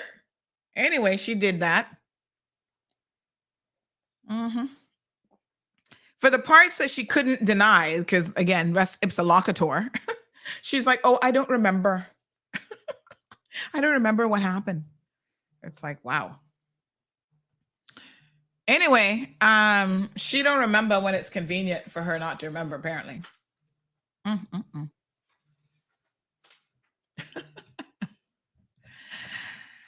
Yes, sir. So the prosecution says, so hold on a second. Your case is, I want to understand and be very, very clear about what you're saying. So you want us to believe that the victims and multiple police officers are all lying. Is that what you're saying here today? And this was her quoted response. I thought this was so interesting. The way that people respond and answer things is like just so fascinating. She says, the accounts or their accounts do not match with mine. So she wouldn't call them a liar, which I thought was a little bit of a Freudian situation. When asked, are you saying that they're lying? She wouldn't say, yes, they are lying. Instead, she said, their accounts do not match with mine. Say what? Okay. Interesting. Then they start talking about the custody officer trying to get her to remove her jewelry, and she refused to do so. Why were you refusing the order of a police officer? She says that because the prosecution's like, when a police officer requests something of you and you're in police custody, don't you think you should do it? She says no. She doesn't have to comply with their requests or their demands for her to do something. She said, I disagree. There's a limit to what they can ask me to do. And I'm like, yeah, there is. Like if they were asking you to strip naked and bend over, that would be the limit. But they're simply asking you to take your jewelry off. And when you're in custody, they have a right to take photographs, DNA swabs, ask you certain questions. Do you have any identifiable marks, any tattoo, blah, blah, blah, blah, blah. So she says, well, at that point, I had not been arrested. So now apparently she's a lawyer as well. So the judge jumped in and said, I think your client has, this was what the judge said, a fundamental misunderstanding on the part of your client. My girl don't understand the law, but she's trying now because, she's been in trouble with the law so many times. She thinks she's a legal eagle. So, if I've not been formally arrested, you can't ask me to do this, that, and that. And I was thinking, boy, this girl lacking some common sense, yo. Like, I was thinking she might have been a little bit smart, but after listening to her yesterday, beauty over brains any day, apparently, in the 3, 4, 5. That's what we're selecting for Miss Cayman. Because that does not even make any sense. You get pulled over by the police at a traffic stop and the officer asks to see your license. You got to say to the police officer, I don't have to show you my license because you haven't arrested me yet? Girl, please. Come again?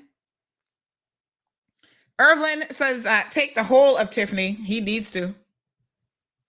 The bicycle story has me dying with laughter, says Sabrina. Lord have mercy. Alejandro wants to know if it was a Huffy. What kind of bicycle was it? He also says this case is bananas. It is bananas. Irvin says real nut. Johan says mental health issues are real. Lots of people are struggling with it.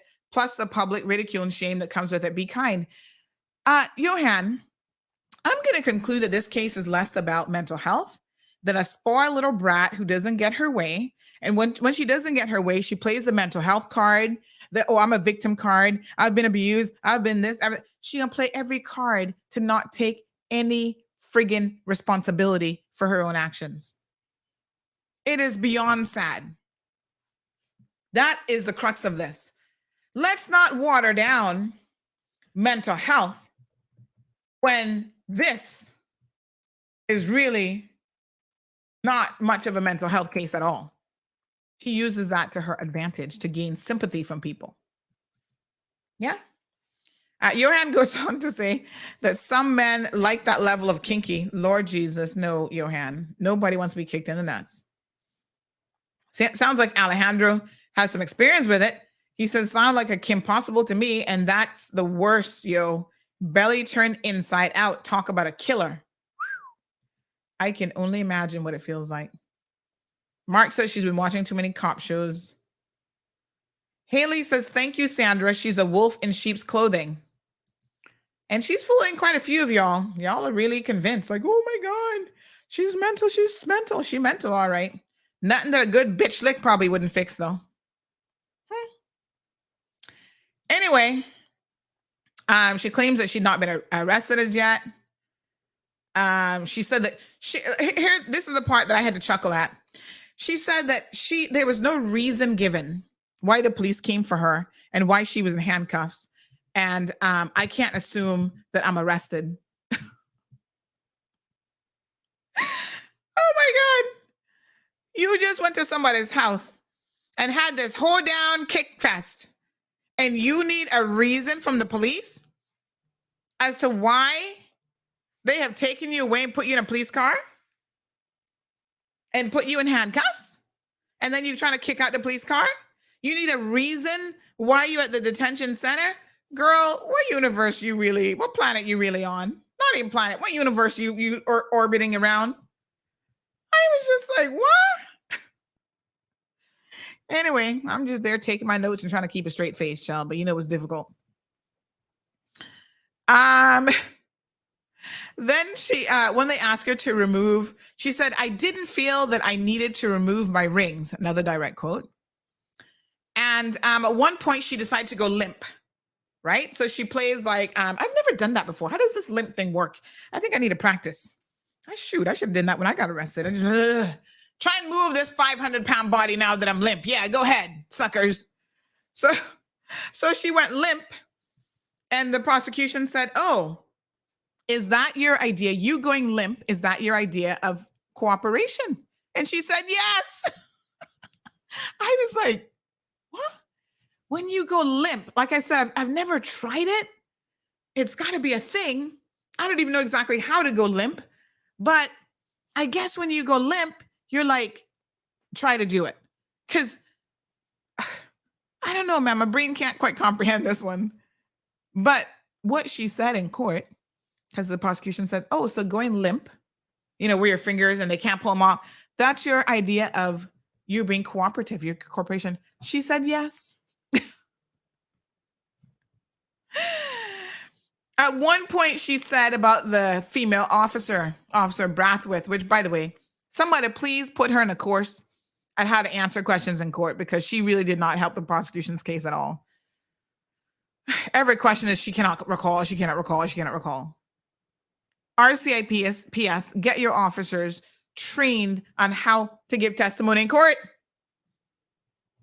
They're able to refer to their notes, to their notebooks. Every response was, I cannot recall. And of course, the defense then uses that to say, well, by her own admittance, she can't recall if she's really assaulted, so maybe no assault took place. At one point, though, Tiffany said, I was angry with her and wanted her to shut up. That's why she boxed the police. That was her sentiments towards that particular officer. So multiple officers tried to take her rings off of her because they felt like, given her behavior, even in the police, even in the police vehicle, that she had kind of, really, really gone overboard.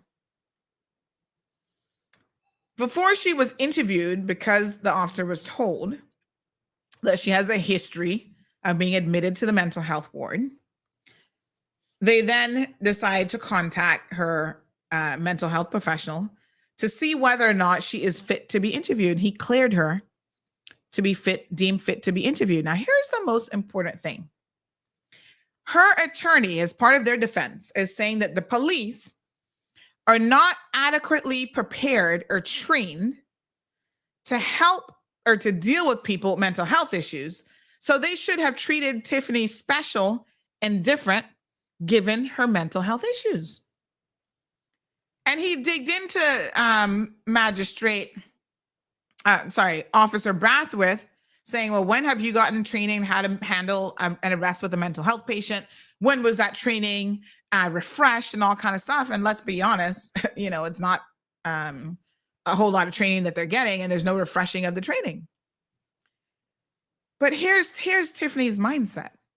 This is where the entitlement now seeps in, and where I believe that she uses this platform of mental health to get sympathy, to deflect, and to have zero accountability for her actions. This girl is so manipulative, right? She should be a case study in a psychological handbook. Seriously. Narcissists, amongst other things. So she said, understand, if I was an alcoholic, I would have been treated differently and basically special. And the prosecutor says, oh, you know that for a fact, do you? And she says, yes, I do. I was like, so she believes that alcoholics who have an addiction are treated differently because of that addiction when they are arrested and in custody. Like the prosecution said, oh, you know that for a fact, do you? Because you've been in custody with alcoholics and you see how they're trusted. Well, anyway, she said, yes, I do know that for a fact. I was like, okay. Clueless, but okay. So her defense is claiming that they should have treated her different. There's standards of how you handle a mental health patient. She was deemed fit for an interview. And you know what she said in response to that? Well, again now, because obviously she knows more than the psychiatrist that's treating her. She says, being deemed fit to be interviewed doesn't mean I was fit in all respects. I was like, what? I don't even know what that means. What? Say what? She was confusing me. I was like, being deemed fit for an interview doesn't mean you're fit. No. So how were you not fit? What? Say what? Lord Jesus. She goes on to say that she was not capable because of her mental health issues. She was not capable of acting like a law-abiding citizen. Then she talked about how she has a tumor in her brain. The first time I'm hearing this. Did the committee know about this tumor? This is something she also neglected to tell them. A tumor in her brain now, honey child, that is making her act in this way. And she said, I was being treated like an ordinary, regular citizen. Oh my God. Heaven forbid that you should be treated like an ordinary, regular citizen. Because that's not what we do in this country. We don't treat people like ordinary, regular citizens when you have a sense of entitlement, honey child. You're supposed to be treated special. You can go around beating up anybody that you want in life. You can kick police officers in the nuts. You can kick this man in the nuts. You can strike people in the face with rings on. You can do all of that because you will not be treated like an ordinary, regular citizen. Because you special, because you claim you got a tumor in your head. Y'all, I can't make this stuff up. That was her exact quote. And then the prosecution's like, oh, but you were pretty angry. No, I was frustrated. I was like, damn. Well, if frustrated made you do all this, damage 2 vehicles, pair of eyeglasses, beat up the police, strike a police officer, kicking in the window in the vehicle, all this kind of stuff. If that's only frustrated, I would really hate to see you angry, girl. Because that would be like, whoa, here comes the Hulk. So her defense got up and did this protracted legal argument. So he did his oral closing arguments and he brought up all these things. Oh, she owned the vehicle, this and that. She didn't do this. Her case on this point is this. I mean, at some points the judge was like, let me just be very clear. So there's clarity. What you're saying your defense position is. So 2 weeks before this incident, when she had the other incident with the boy, she ended up on the mental health ward. She takes a vacation there when things are getting a little bit hot, I feel like. You know what is so sad? Is that the last time she was in court and she had nothing convicted. So by the way, for the purposes of the court, she still is a person of good character. Now, this is some real straight up BS, but y'all need to understand in law how this works. Because the 3 previous times that she was in court, or the 2 previous times, nothing was recorded. For the purposes of the judiciary now, apparently, she is still a person of good character with no convictions.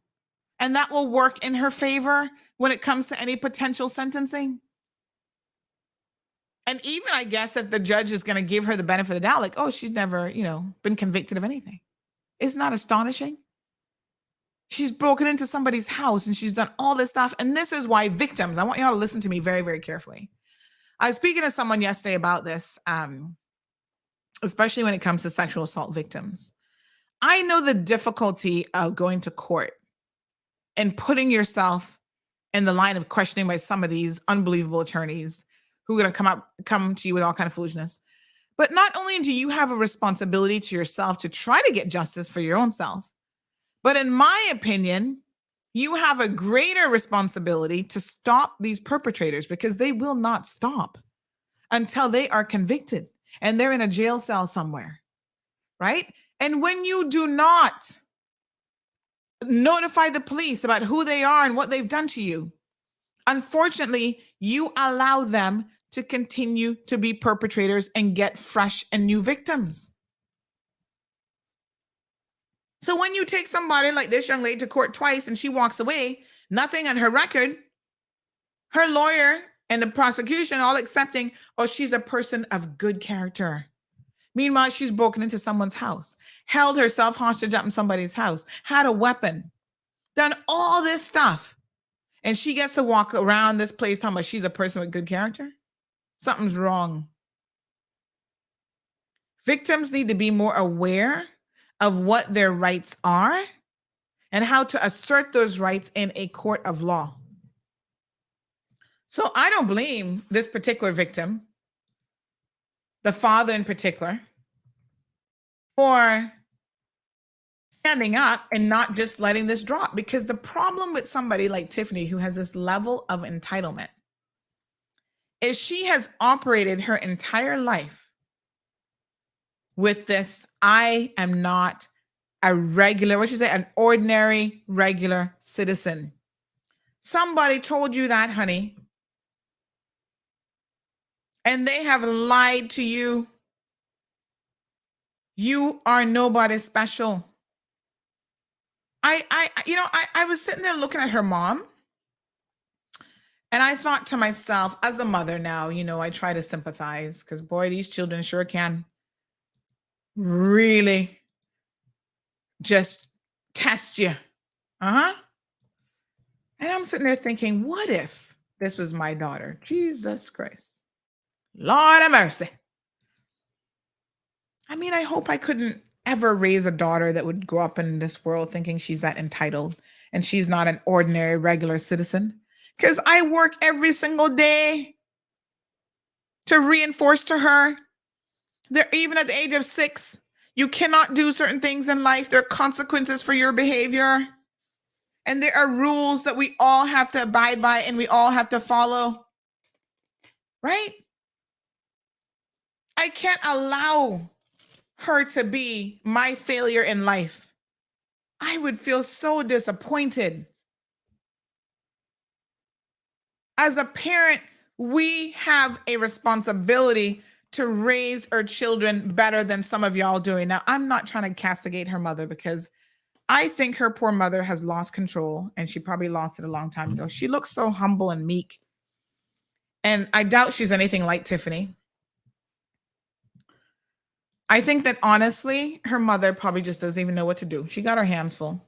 And it's just a sad situation.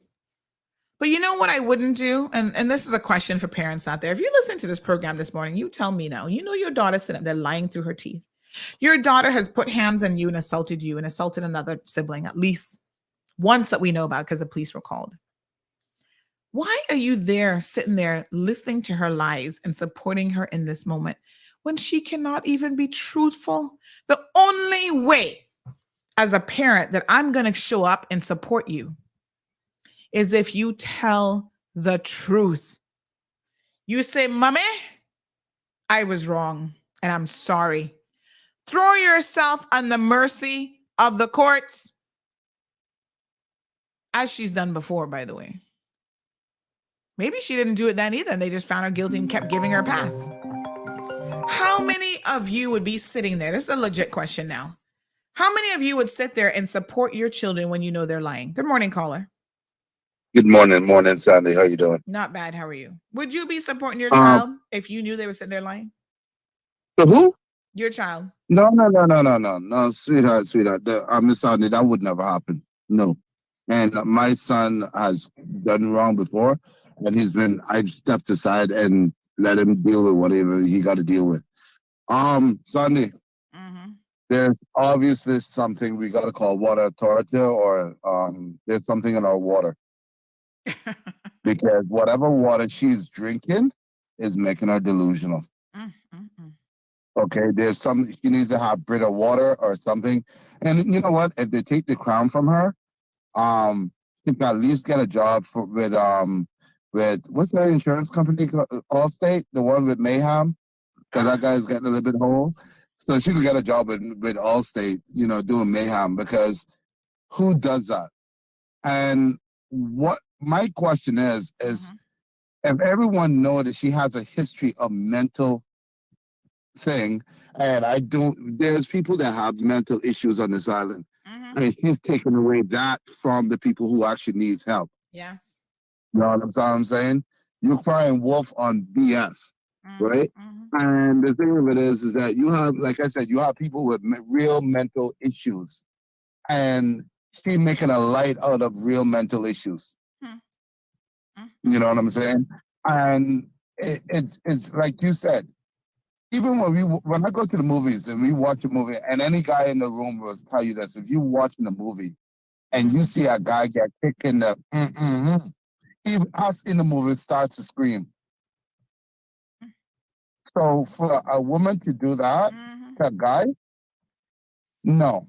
And then you know that she have mental issues, and you have them represent Cayman, that you know she have a history of mental issues. Then what does that say about us? Well, you're going to represent Cayman to set an example, or to show Cayman about Cayman, the people of the Cayman Islands. So what are you saying, that everybody in Cayman have mental issues? You know what I mean? I would pay $100. I would pay $50 or pay for a plane ticket to go to the U.S. and act up like that when Miami-Dade police officer pull over. Girl, please. Okay? I would love please. for her to do that. And two more things, Sandy. Where did you get that word, bitch? Sandy, where did you get that word, bitch? Like, I saw you were raised in the States. Where the hell did you get that word, bitch? Like, I had to pull over the side of the road. I have not heard that word in a long time. I got a little bit came out in me still, You understand? I'm like, yeah, the sun is coming out. No, that rock hole coming out. No, that bitch lit. And another thing, Sandy. Yes, sir. I know for the last couple of days that, people that been owing you money. I just want to be clear on the live. I don't owe you no money for the commercial that you did for me, right? People don't owe me money, They're not owing me no money. No, money. I'm saying for the video that you posted, I didn't owe you no money for that, right? No royalties, no commercial. Yes. Yeah. All right, my anyway, dear. Very I'm glad good. to see you back online. Thank you so much. I appreciate it. All right, have a good day. So some of the social media, the WhatsApp comment says, let me see here now. This one says,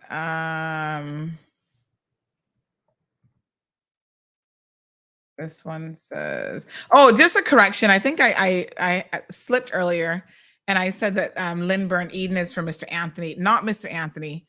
He's for Andrew Eden. So it's Mr. Andrew Eden is his daddy, to be very, very clear, not Mr. Anthony Eden. Sorry. I think I accidentally said Mr. Anthony. And best wishes to Mr. Anthony. He's actually not been well, so we are wishing him a speedy recovery as well.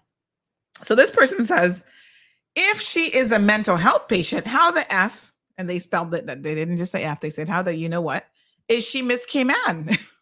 Because apparently the committee more mental than her. I would think that having mental health issues would be grounds for her crown being immediately removed. But she's capable of representing a country. Well, this is why I say that she has played this mental health card to her advantage. So she's not telling the committee that she has active mental health issues. She will say that, she has struggled with mental health in the past. Okay? And now she's fine. On the previous court appearances, one of the stipulations was that she needs to be seeing a therapist on a regular basis and taking whatever medication they approve. Nobody is seeing to it that that is actually happening. And again, she must be still living at home with her mommy. And the mother's sitting there, innocent and caught up in this foolishness, this embarrassment with your daughter. And you're not holding her accountable. But like I said, the poor mother's scared of her. I can see that. Because remember what I told you when she assaulted the mother and the sister? When the police came, right? She said, oh, you guys are handling her too rough. Even the sister jumped in. I read the court file. And the sister said, no, mommy, this is what she deserves. Some people are not capable of being the kind of parent that that child needs. So, Jonathan says, wait until your little one starts growing fangs and claws. Let me tell y'all something in no uncertain terms. I am capable of being the sweetest, most loving parent in the world. But if I got to put my proverbial foot on your neck, and I don't mean literally now, because I'm not about that abusive life, I know how to put my foot down and I will do it. Sometimes you got to be that parent that is going to put the fear of everything in your child to say, you better not be acting up because I will deal with you. You understand? My daughter know when I'm not joking. She tried to bring these crocodile tears to me. She started crying. And I will say to her, Gianna, stop crying because I've not given you anything to cry about. And that tactic isn't going to work with me. Crying for what? You did something wrong, but yet you're going to be the one crying? Explain to me, honey child, why you crying? Because you've been caught and mom is now saying to you, you're going to start losing privileges. And all of a sudden, that's a tearful event. You better sit down and write somebody an apology letter. You better go tell that teacher that you're sorry. Parents, hold your children accountable from day one. I do not believe in physical violence, yeah? But the day a child of mine ever put her hands on me, Tiffany, no police gonna have to be called, honey child. Actually, no, that would be the ambulance that would be called for you. Because that would be the day that I would say to you, I haven't put my hands on you your entire life, but now you have stepped out of bounds. And you have to know that when you put your hands on people, Dr. Anthony, over at Doctor's Hospital, they have a right to box you right back, and you might just get it. Self-defense. All in the name of self-defense, honey child. Actions, consequences. Actions, consequences. When you don't hold people accountable. And you continually give them a blight, whether it's mental health or not, you are doing them a disservice. There are people all over the world with mental health issues, and they still have to be held accountable for that. You don't get to walk around beating people up, all the time. And then I've got mental health issues. I'm broken. I got problems. I got daddy issues. Who the hell, which of us not got daddy issues? Who, tell me. The majority Cayman got daddy issues. Seriously? Mama issues, daddy issues, abandonment issues. I can sympathize with that. I can't sympathize how that leads you to continually physically assault people. That's something you need to get therapy for.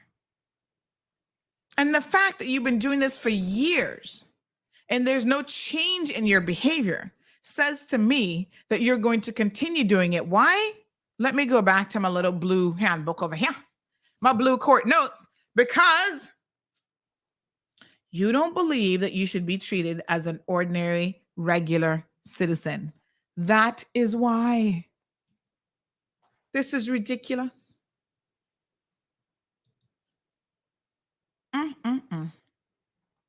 6 charges where she says she was not the aggressor against these 2 men, although she went to the house uninvited, was told that they didn't want her there. The prosecution says this young lady was in an angry rage. She lashed out at her former boyfriend's father, and then the former boyfriend smashed up 2 cars before being arrested. Then she tried to kick out the windows in the police car. Allegedly, this is what the Crown's case is. She calmed down once the mother got to the scene. And that's, to me, you know, when the victim, the father, was on the stand, he said when the mother came and the mother talked to her, she calmed down. Poor mommy, Lord Jesus. And she said to the mother, why do they keep doing this to me? You see, that's when I would have said, you know what? That's your problem right there. That's your problem right there, Tiffany. Everybody doing something to you. When are you going to be accountable for your behavior? Mommy, this is where you got to step up now. Stop making this girl hoodwink you. She is only 24 years old, honey child. You got at least another 30 years of having to deal with her. And heaven forbid she got children. They got to be little tyrants too. And then you can have tyrannical grandchildren on your hands as well. You need to get family help, get family therapy and how to deal with this young lady that you call your daughter. It's not about the crown. It's not about her dressing up to the T's and looking pretty and looking good. It's about the fact that she has some very serious issues. Whether it's bipolarism or whatever, anger management, I don't care. You, unfortunately, have become part of her problem. You think you're supporting her. What you're supporting is her bad behavior. And nothing will change unless you also become part of a meaningful solution for her. She claims that she was deliberately set up. This man who didn't want you coming to his house, force you. He must have sent Breen raves across West Bay. Come to my house. I'm going to set you up. What are you doing at the man's house? You knew you were not welcome there. Now she's claiming that she has been deliberately set up.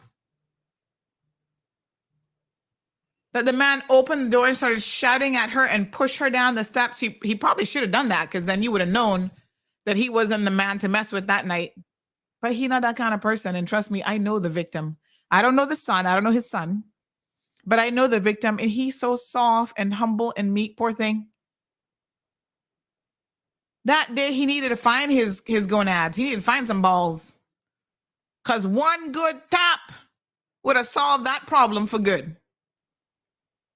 But nobody will. He's more concerned like, oh my God, it's 2 women. You know, this looks away. Like, let me just hold her, call the police, hurry up and call the police.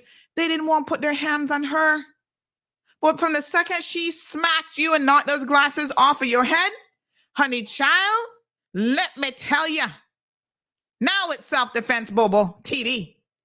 And I was going to knock her back to her friggin' house in West Bay. You have a right to defend yourself. Don't be a pushover, but I understand where the man coming from. Now, you know, I'm not trying to tell y'all I'm advocating violence. I understand where the man was coming from. He did not, poor thing, I don't even think he know how to hit nobody. Let me be very, very clear. He don't know how to hit nobody. He need to talk to me. I know how to fight in my adult life. But you're not gonna step up, you're not gonna step to me, assaulting me, and just think that I gotta walk away. No. Hello.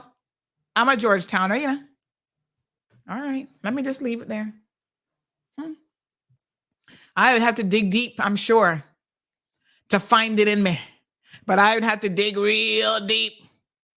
Stool conk deep. Turtle back deep. And I would have to find the Georgetown energy. Going back multiple generations, them Mac Fields, I would dig them out of their friggin' grave to find the strength to just box her one good lick.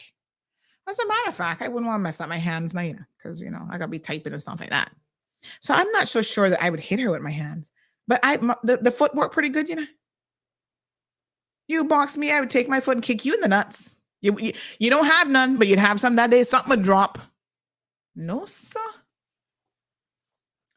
She was deliberately set up, she says. He then pounded her on the pavement, telling her she was going to jail. This is what she claims. The man fell on her, pinning her to the ground. Wow. No, sir. This is her version of the events.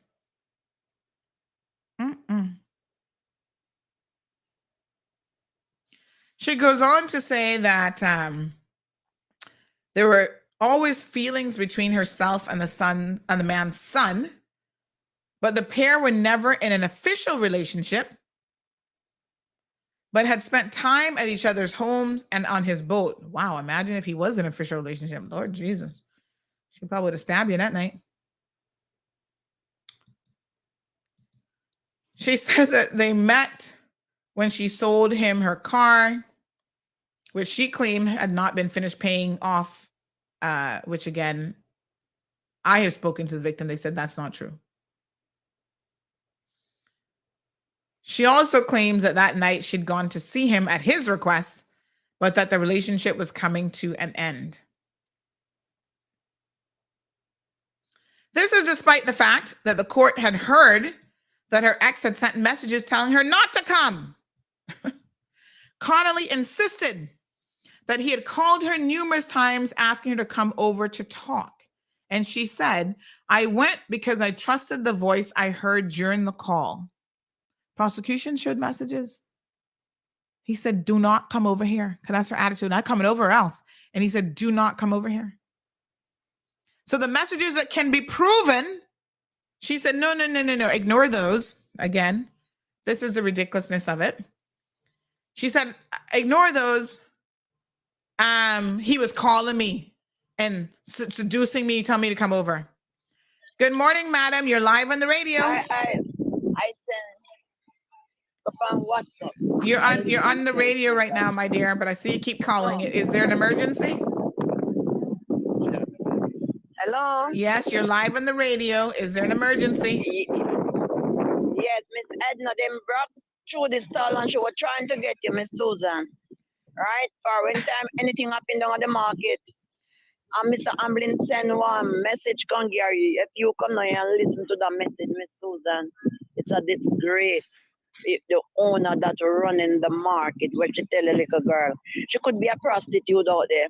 She could be a run up and down and she had try. And then take out everything out of her somebody. This is the second time. But me open the way for them for any time. What me do? Me an idiot. A man tell a little girl, say, then if you go on a mall road, I want you come down here. I want you come, then I want you for a false news. You report false news. Don't say me say, but that is tell a little girl. That I report false news? You hear me try to tell you? All right, you little girl have everything on the phone. They can't touch me on the thing I hear telling you. You know that already. Lord Jesus. Hold the phone. I go nearby arm to talk to you. Hold the phone. Lord have mercy. This is at the farmer's market. Yeah, be a false news. Messy. What go on at the farmer's market? Hello. Hi, Miss Sandra. Good morning. Morning. This is one of the vendor of the farmer's market. Yes, ma'am. The Smooth World. We have a break-in this morning. And I talked to Miss June, and she told me I should have called the police. I went ahead and called the police, which in case they have CTV TV out here. I called Mr. Amel Steven. I was explaining to him. I told him, every time they break in my shop, I have to be the one who's spending money, which in case I lose and you guys gain. Him said we're a bunch of stupid ass people in the market, and we must call Mall Road because Mall Road tell a lot of lie and she added. Wait. This is Mr. Stevens that said this? What's his name? Stevenson? Yes, ma'am. I put it on speak. I put it on speaker. That's what he said. And he said, if we do call Mall Road, he's going to shut down the market. Oh, really? How are we supposed to pay money for here? And this is not government, it's private. I was talking to him. He said, if I don't shut up, he's going to hang up the phone in my ears. Oh, you must say that. We are Jamaicans. But this man not easy. And then no, we have to pay money for here every day. And this is the sixth time they break in my shop. You know everything, Riz. I asked him, how am I gonna get back the money for my stuff? He said they don't responsible for that because at the end of the day, we left the things at our own risk. If we are paying something for private, don't we supposed to have some security or something? Even if they break in our shop, they're supposed to provide us with some money back for gain back our stuff. No, they said it's not their responsibility. So I have to be the one who taking money out my pocket all the time, paying for stuff, plus paying market fee, which is $19 per day, plus buy back the stuff, put in the shop. And then you're going to say, we not to call Mall. I said to you, this is the reason we have to call Mall Road, for them to come verify all these matters. Then you're going to say, we're a bunch of stupid ass people in the market as a elderly man. So, hold on here now. You said you have a recording of him saying these things? No, we didn't record it. We did support, but the phone didn't record it. We didn't want to, but at the time the phone didn't. Which in case we didn't want it to have proof, but we didn't at the time. Lord have mercy. That's my girl. Wow. My girl. Yeah, so I don't know if you can come out here and get a record of everything. The police just came, Jesus. they do their stuff. So the police came out today? Yes, they came out and do them stuff, and they just came because this is sixth time, Miss Sandra. I have to be the one who losing. Yeah, and when me talk, them send me out here make the problem for they no one. She say, and she tell you too, a fake news you give all the while. So me tell you what them say. And you are Cayman here now, him is a damn Jamaican, I'm going to talk about. You know, pick up I record everything. See a fake news, Mall Road carry. Miss Sandra, I do a video when the guy was here doing the fingerprint. So I have a record in my phone. I video it talking. Have mercy. No, sir. So I don't, if you want, I send it to your phone and then you can do a cover, or you want to comment video or something. All right. Let me get to the bottom of this, because nobody can be threatening that if CMR comes to a public place like the market, and then you say you go shut down the market. No. The market, don't like the market is yours. No. Yeah, when time you that talk to me right, you will not criticize me. You coming out here? Yeah. Yes, I have a client meeting. Love you, my girl. Love you. I love you. Biggie up, my girl. Biggie up, my girl. About your fake news you give. They not to call you for Mall Road give fake news. The reason why they don't like you, they don't want to hear the truth come out from politicians go right down. They don't want to hear the truth, and you will dash out the truth. Lord have mercy. All right, we're gonna have to get to the bottom of this situation, folks. Wow. Yeah. So them say me I push the dog, me the dog, and me I push everything. But one of them in tell me when you come there, you come video me. You not call in name. You want to fly the plane. Miss Edna, good morning. You know what you do wrong? I say, what me do wrong? By going Mall Road. You know, definitely. Them say, I say, if you not threaten me, I call back Mall Road for one again, then I come back around me. But they don't want to know them slap me, so them I do. Yeah. And Mr. Amblin, true, the girl tell me, so Mr. Amblin say, you are fake news. Mr. Amblin, great. Wow. All right, I'll come by and see you a little bit later on today. Yes, but I go and run up and down, try doing something for my house, but I will come back down about. You know, if your girl hear anything about that, she'll go call you. Yes. What a mess. Yes. All right, my dear. More than a mess. Love you. Yes. Take care. Happy Christmas when it comes. Thanks, my dear. I appreciate it.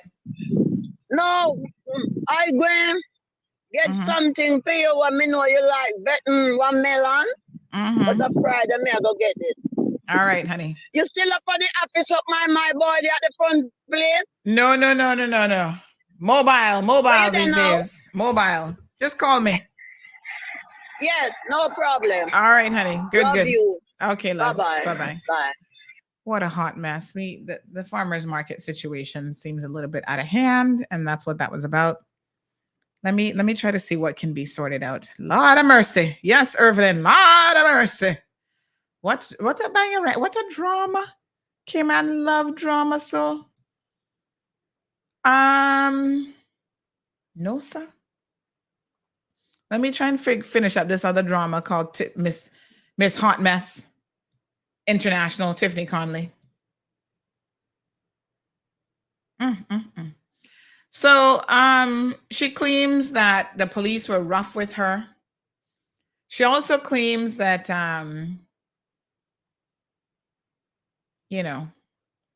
she wasn't kicking out the back of the police car, and then the prosecution said, oh, it was the window, and then she didn't really respond to that because she's being very technical, like it wasn't the back of the police car. Oh, it was okay, it was you trying to kick out the window. Okay. I don't know.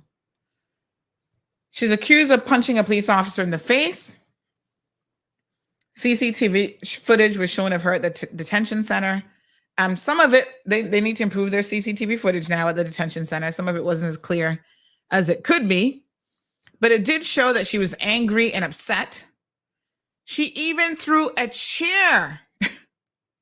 Girlfriend picked up a chair and threw it as she cursed at and fought with the police officers. She took her earrings and flew them across the room. You go get them. There you go, bitches. Lord have mercy. She claims that she was frustrated, distressed because strangers were trying to take intimate details. She said that she told these strangers intimate details of her mental health issues and past traumas, and they dismissed her and accused her of making excuses.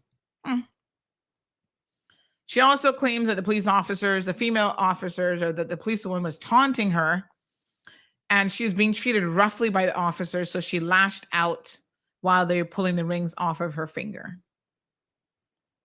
All of this, keep in mind now that she has still not been stripped of her title as Miss Cayman Islands Universe. She has been, I guess, suspended from making public appearances until the court concludes. The court case concludes. My sources have revealed that her stipend is in the range of $3,500 per month to do nothing. And they refuse to take the crown from her. Wow. Paying somebody $3,500 per month to represent us, and they do nothing, is shocking at best. And again, I stand before you, and I don't care who gets upset, demanding that the ministry and the Minister of Tourism and Transport do something. It's not enough that you're going to take our hard-earned money, $3,500 per month. You know how hard it is to make $3,500 a month? The people out there working 2 jobs and not getting that. But you paying that to this froppish girl who can go sit in court and lie through her friggin' teeth, who refuses to take accountability for her disgraceful behavior. Let's look at what happens in other countries. Just this week, we posted this story, I think it was yesterday. Miss Bolivia, Maria Fernanda Pavicic, who was going to represent her country at the Miss Universe 2023 beauty pageant, was stripped of her crown after making offensive remarks about other contestants on social media. And yet we have someone facing 6 criminal charges, assaulting police, multiple damage to property, common assault. And we can't strip her of her title because they're afraid of Tiffany? Something wrong with you all, committee members and ministry, for the record. She made racist and discriminatory remarks in a video that she posted on her Instagram stories that were targeted at rival contestants in the Miss Universe pageant. The organization who's responsible for the Miss Universe franchise in Bolivia revoked her title as Miss Bolivia for breach of contract, according to the Latin Post. She will no longer compete in the January the 4th Miss Universe 2023 competition, which is set to happen in New Orleans, Louisiana. The allegations against her range from simple trash talking to offensive. She called people old ladies. Let's put this in context, right? This is what she said. She called people old ladies, referring to Miss Brazil and El Salvador. She also said that Miss Ecuador, Miss Aruba, and Miss Curacao belong to the thanks for participating category. And her comments towards Miss Venezuela, Miss Peru, she's going after everybody in the region, and Miss Argentina were found to be the most offensive when she said that Miss Venezuela and Miss Peru resembled transsexuals. And she referred to Miss Argentina as Miss Potosi, which apparently is some kind of an insult to the women of Potosi City, which I don't even know what the hell that's all about. Here it is. I'm just sharing the details of this for y'all to compare the standards of what we have in the Cayman Islands, which apparently when it comes to this, we have zero standards, versus what the rest of the world is doing. Some of these countries we consider third world countries, but they got better standards than us. The mayor's office, following her post, the mayor's office, Sheena, from the city of Potosi filed a complaint with Bolivia's Attorney General. Did y'all hear that? The mayor's office filed a complaint with the AG's office in Bolivia and accused the former, or now she's a former beauty queen, accused the 23-year-old former beauty queen of racism and discrimination. The city government sought to ban her from the contest and stripped her of her Miss Bolivia title.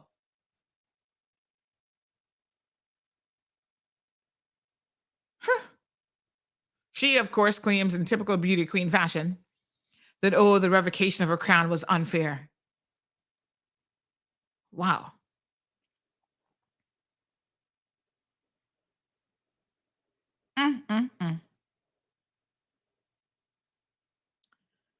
Mere words got her stripped of her title.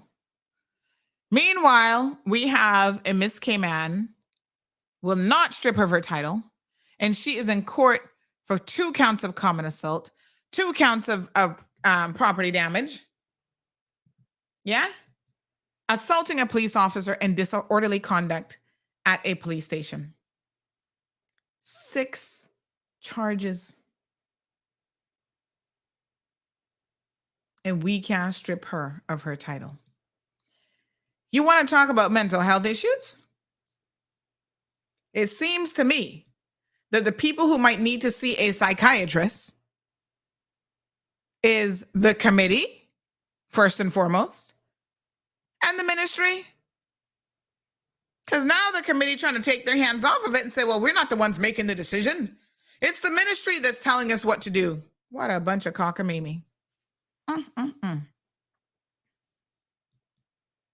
Y'all talking about wow to the $3,500? Y'all surprised how much you thought she was being paid as a stipend? That's why she can jump on a plane. Oh, I'm going to celebrate my company's 3 years and just jump on a plane and go to Trinidad and Tobago because I can afford $3,500. Everyone says, wow, and other people are struggling to pay the bills. Yes.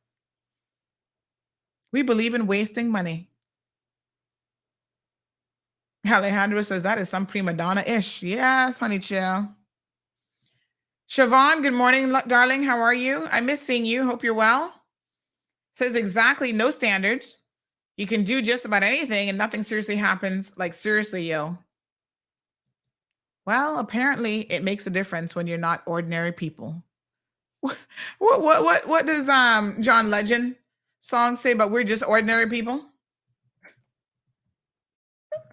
You know, I can't play his song on here because then, of course, we'll get blocked. But what do the lyrics say? We're just ordinary people. Lord Jesus. Well, this certainly takes the concept of ordinary people to a very, very different level. She does not want to be treated like regular, ordinary people. Wow. Well, here's the accountability, folks. Raise your glass, get your tea. Oh, I got one of those sips of tea left. Y'all pick up your tea glass this morning. Let's make a toast, shall we? Good morning, Miss Emma. So it seems like they're all afraid of her. Well, I wouldn't doubt that either. Marshall says, yes. Who's living in a third world country now? Just saying. Mark says they should have a travel ban. Alejandro says, very logical idea there. Let's raise our glass to all the foolishness that happens in the Cayman Islands. Take a sip of your tea this morning, folks. Because the God's honest truth is sometimes we get it right and sometimes we get it wrong.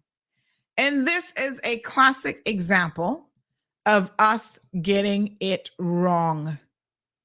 No accountability, no lessons have been learned from this, nothing. And I see nothing coming out of it. The ministry refuses to take accountability of this situation.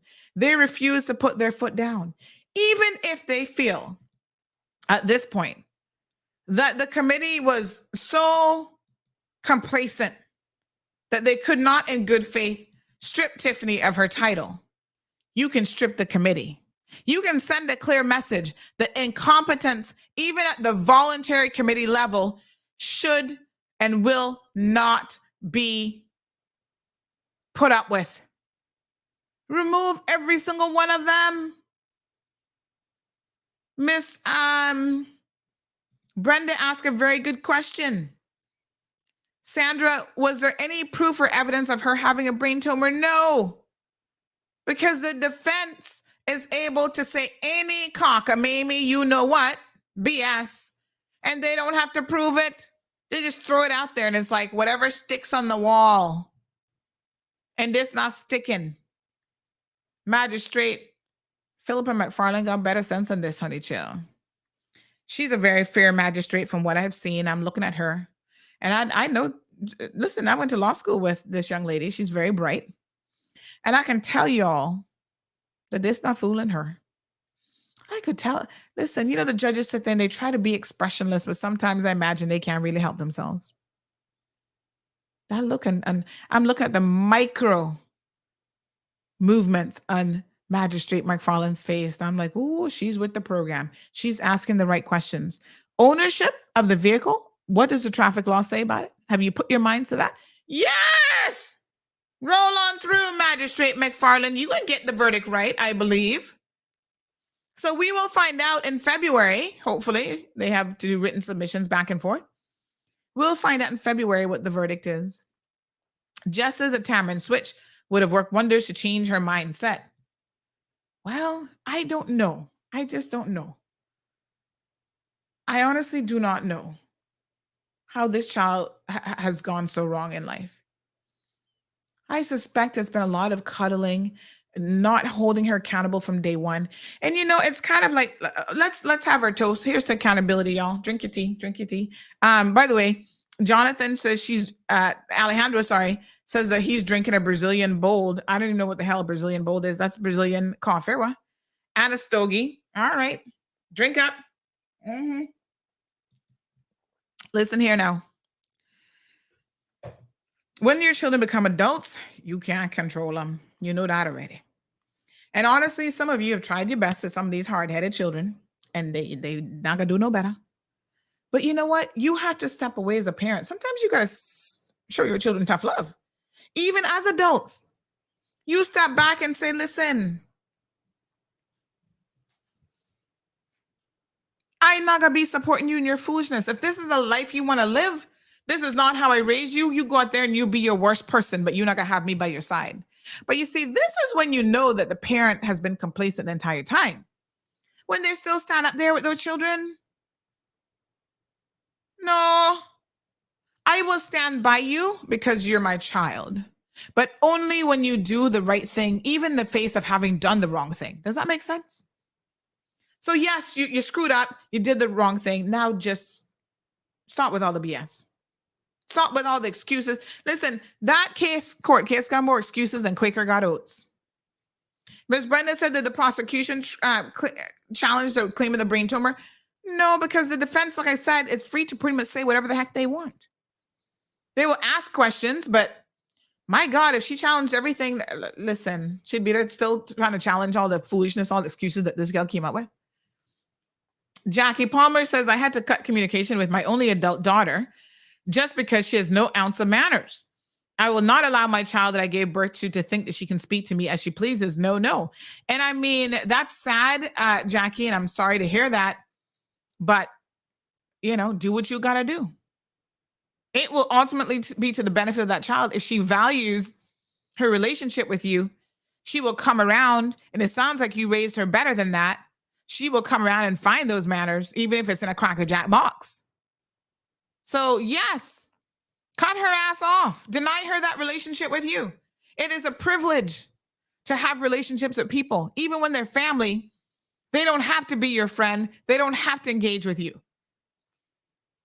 And they deserve to set the standards of how you're going to treat them. And if you cannot be respectful in how you treat people, then you don't deserve them in your life.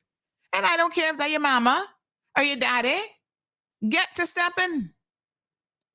And all of us need to, I think, have higher standards about how we are going to allow people to treat us. Thank you, Suzette. She's bringing out the lyrics. She says, we're just ordinary people. So Karen says, so if the committee failed to enter her, what would she have done then? Not a damn thing. She would have ran again. She would have ran 50 times just so that she can claim that she got title. Jonathan says, big up to the coffee drinkers. Did you know that this new study says coffee drinkers are happier than tea drinkers? Here, Jonathan, now. If that's the case, you better start drinking more coffee, honey, child. Alejandro says that Brazilian coffee keeps you going for 3 days straight. No, sir. I mean, I need that. I need sleep. Alejandro says, don't support your children's foolish ways when they find it. Yes. Parents, step up, step up, step up. Irvlin says, totally agree 100%. I don't care who they are. I cut them off as them frig themselves. Miss Lucille's in the house. She heard Miss Edna on the radio this morning. She said, I don't know who stepped on her too, but I can tell them that's a wrong one. They pick up because she like Maiden Plum. Maiden Plum. Now that's an itch. So folks, I don't know what else to say. I'll keep you guys abreast of the outcome of this. I really do hope for Tiffany's sake that she gets help because, she needs it. I don't know what her mental health issues are. She claims that she was drinking bleach to try to commit suicide and all this other stuff. So she claims. I do think that she plays the suicide card and so forth, but which of us cannot look at this young lady and say that something not right? Something not right. Whether it's just the anger management part, she needs professional help on a regular basis. But in order for her to get to that point where she is going to be accepting and genuine of the help and not just putting on this pretense, that means that she has to be honest with herself. And the people around her likewise need to be honest.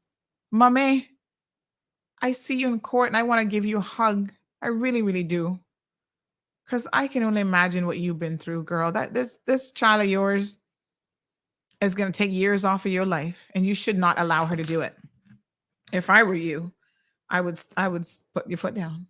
It's just really sad. So I was thinking about this yesterday because she's supposedly a person of good character. What that means in legal terms is she's not likely to go to jail, although that's exactly where she should be going. We'll keep y'all updated. February the 9th, I believe, is the next date. She not drank no bleach, please. You know anybody drinking bleach and surviving that? Like I said, Some people just trying to play everybody for the fool. And she's ultimately she's not helping herself. She's not a bad looking girl. You know, she's artistic. She has some potential. But girl, you will let all this foolishness ruin your life if you keep on this path. And that is most unfortunate. For your sake, I really hope that you get the help that you need. Just like Kanye. Here's a man at the top of his game, millions of dollars, billionaire, lost his billionaire status because he refuses to get himself under control. But you see, America, a different game. They're canceling his behind life, right and center. Let me leave you with this nugget. Y'all always want to be cussing his ex-wife, Kim Kardashian, and this and that, right? Do you know that the other day, Kim Kardashian kept him out of jail? Because apparently, all this attention he's been getting, you know who was paying attention? Uncle Sam and the IRS claimed that the man owed them $50 million in unpaid taxes. They were going to serve a warrant on his house and have him arrested for $50 million in unpaid taxes. His ex-wife, despite how he'd been treating her and putting naked pictures of her all over the place and showing that to people at Adidas and naked videos and all kind of stuff.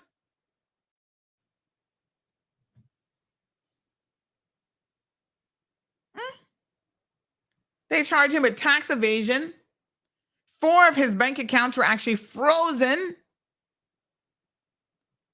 Right? He talked about this, how he was threatened with jail time. His wife, ex-wife, went and got her legal team, because you know she loaded with lawyers, and said, no. We just got a judgment for $200,000 a month for him to pay in child support. You cannot freeze his assets, because then you'd be freezing. This is a good legal move here. You'd be freezing his ability to pay his child support, which was just ordered by another court. So you cannot do that. Wow. And in order for you to do that, you would actually have to come after Kim Kardashian as well, because technically their assets were still joint assets. So you're trying to say that she owes you $50 million, and what portion of that? And on what basis are you making that assessment about this $50 million that's supposedly owed? You can imagine, after all the foolishness that this man has done to her, because he could be facing years in jail, she stepped up to the plate and went to the rescue of her ex-husband and the father of her children. That's serious. Yeah. But poor Kanye, Ye, as he's calling himself these days, you know he can't help himself. Something do him. You think something do Tiffany? Something do him too. So he went on with that man, Alex Jones, who just lost the multi-billion-dollar lawsuit himself. He has to pay $965 million to several families victims of the Sandy Hook Elementary School shooting. He went on his show, and the two of them had a falling out, because even Alex Jones said that Kanye has gone too far. Listen, when people need help, they act out in different ways. So Kanye not going around beating people up yet, thank God.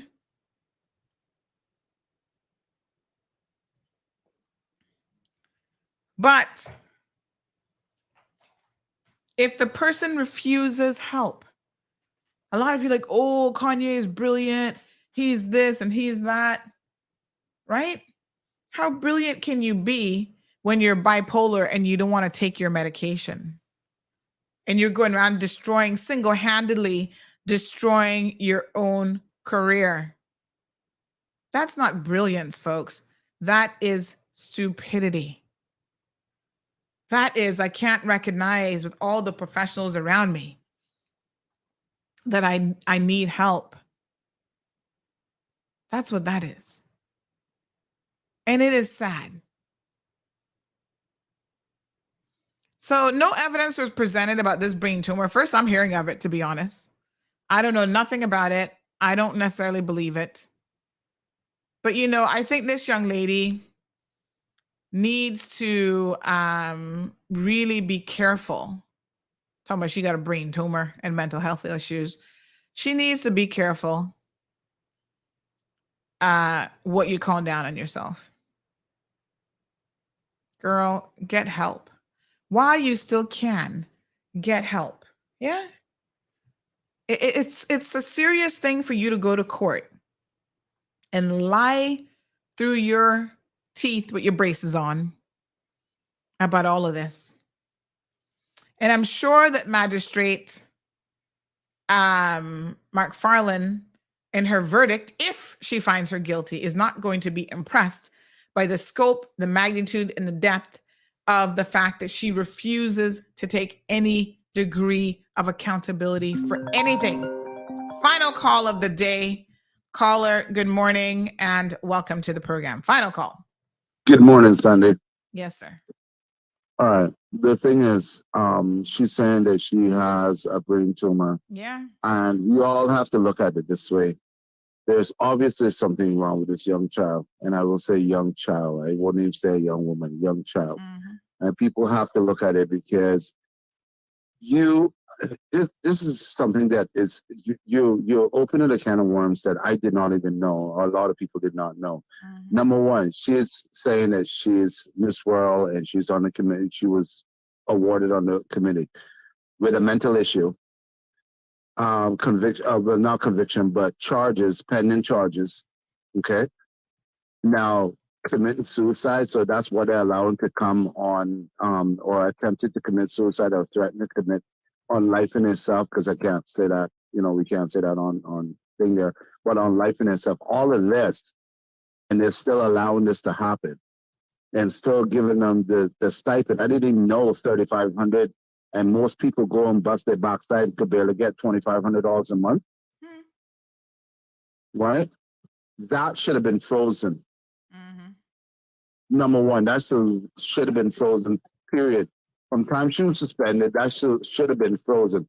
She's not a civil servant, which get, when they get suspended, pending investigation and blah, blah, blah, they're still getting a paycheck. Mm-hmm. That should have been frozen from the beginning.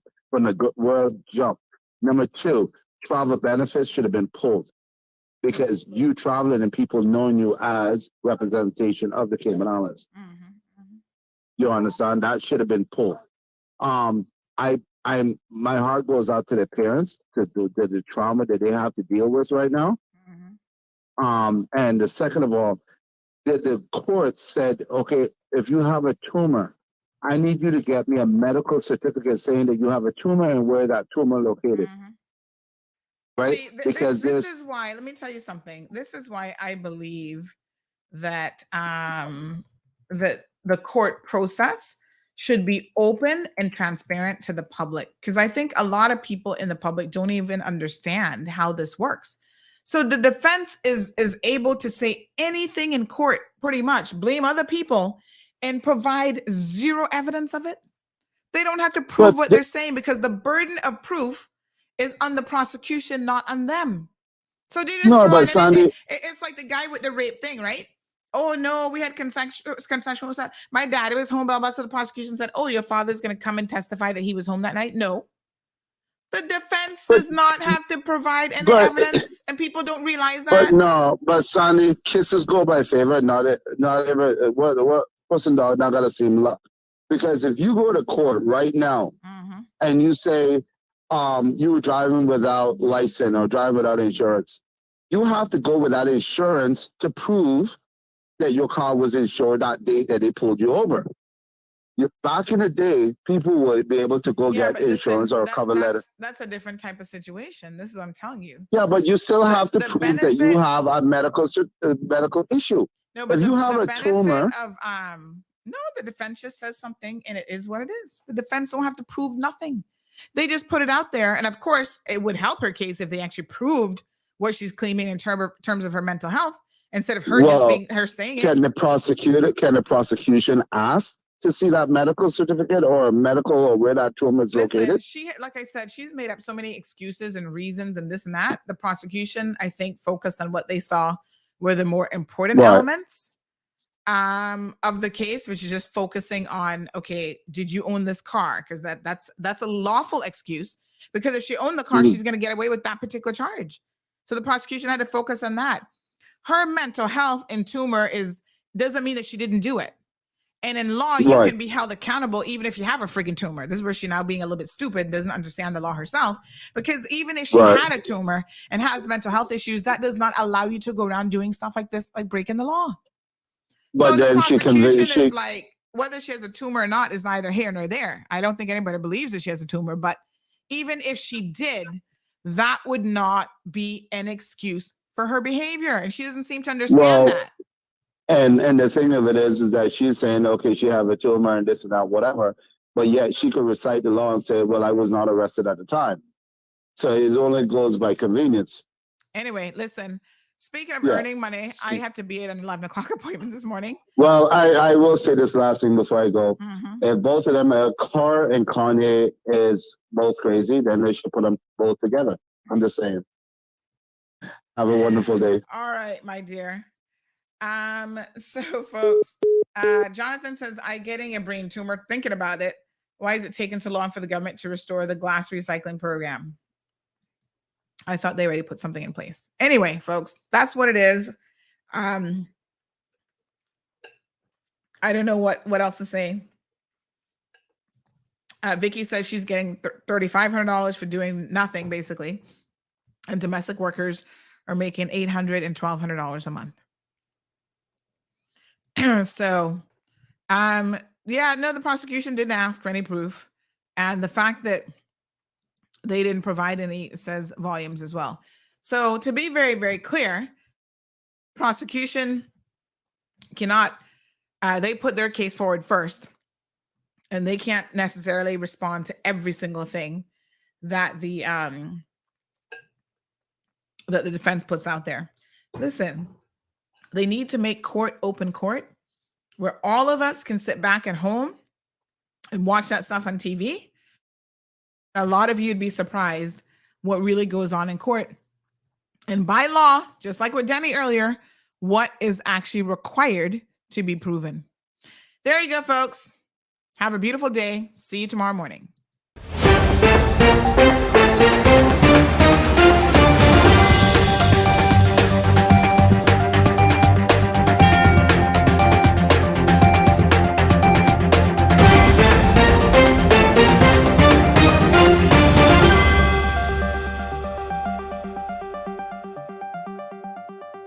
Hello, I'm Kevin Watler, and this is your CMR Daily Buzz. Here's a summary of some of Cayman's latest headlines.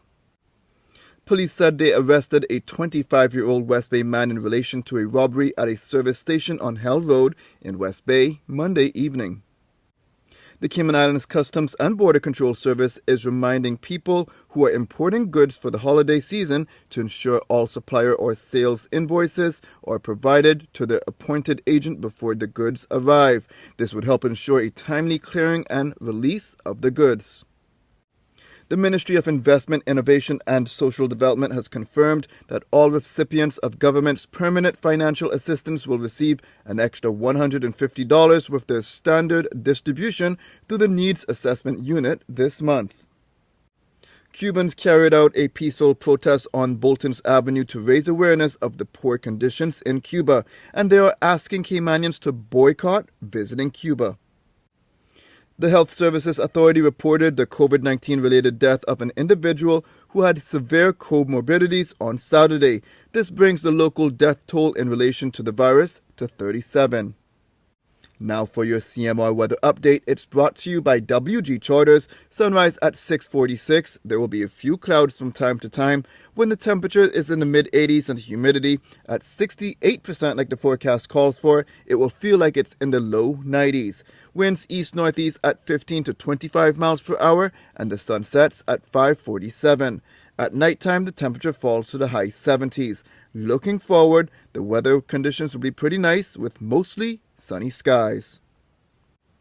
If you would like to know more on any of these stories, visit caymanmallroad.com or follow Cayman Mall Road on Facebook, Instagram, LinkedIn, Twitter, and YouTube. That's it for now on the Daily Buzz. Thank you for joining me. Please stay safe and God bless.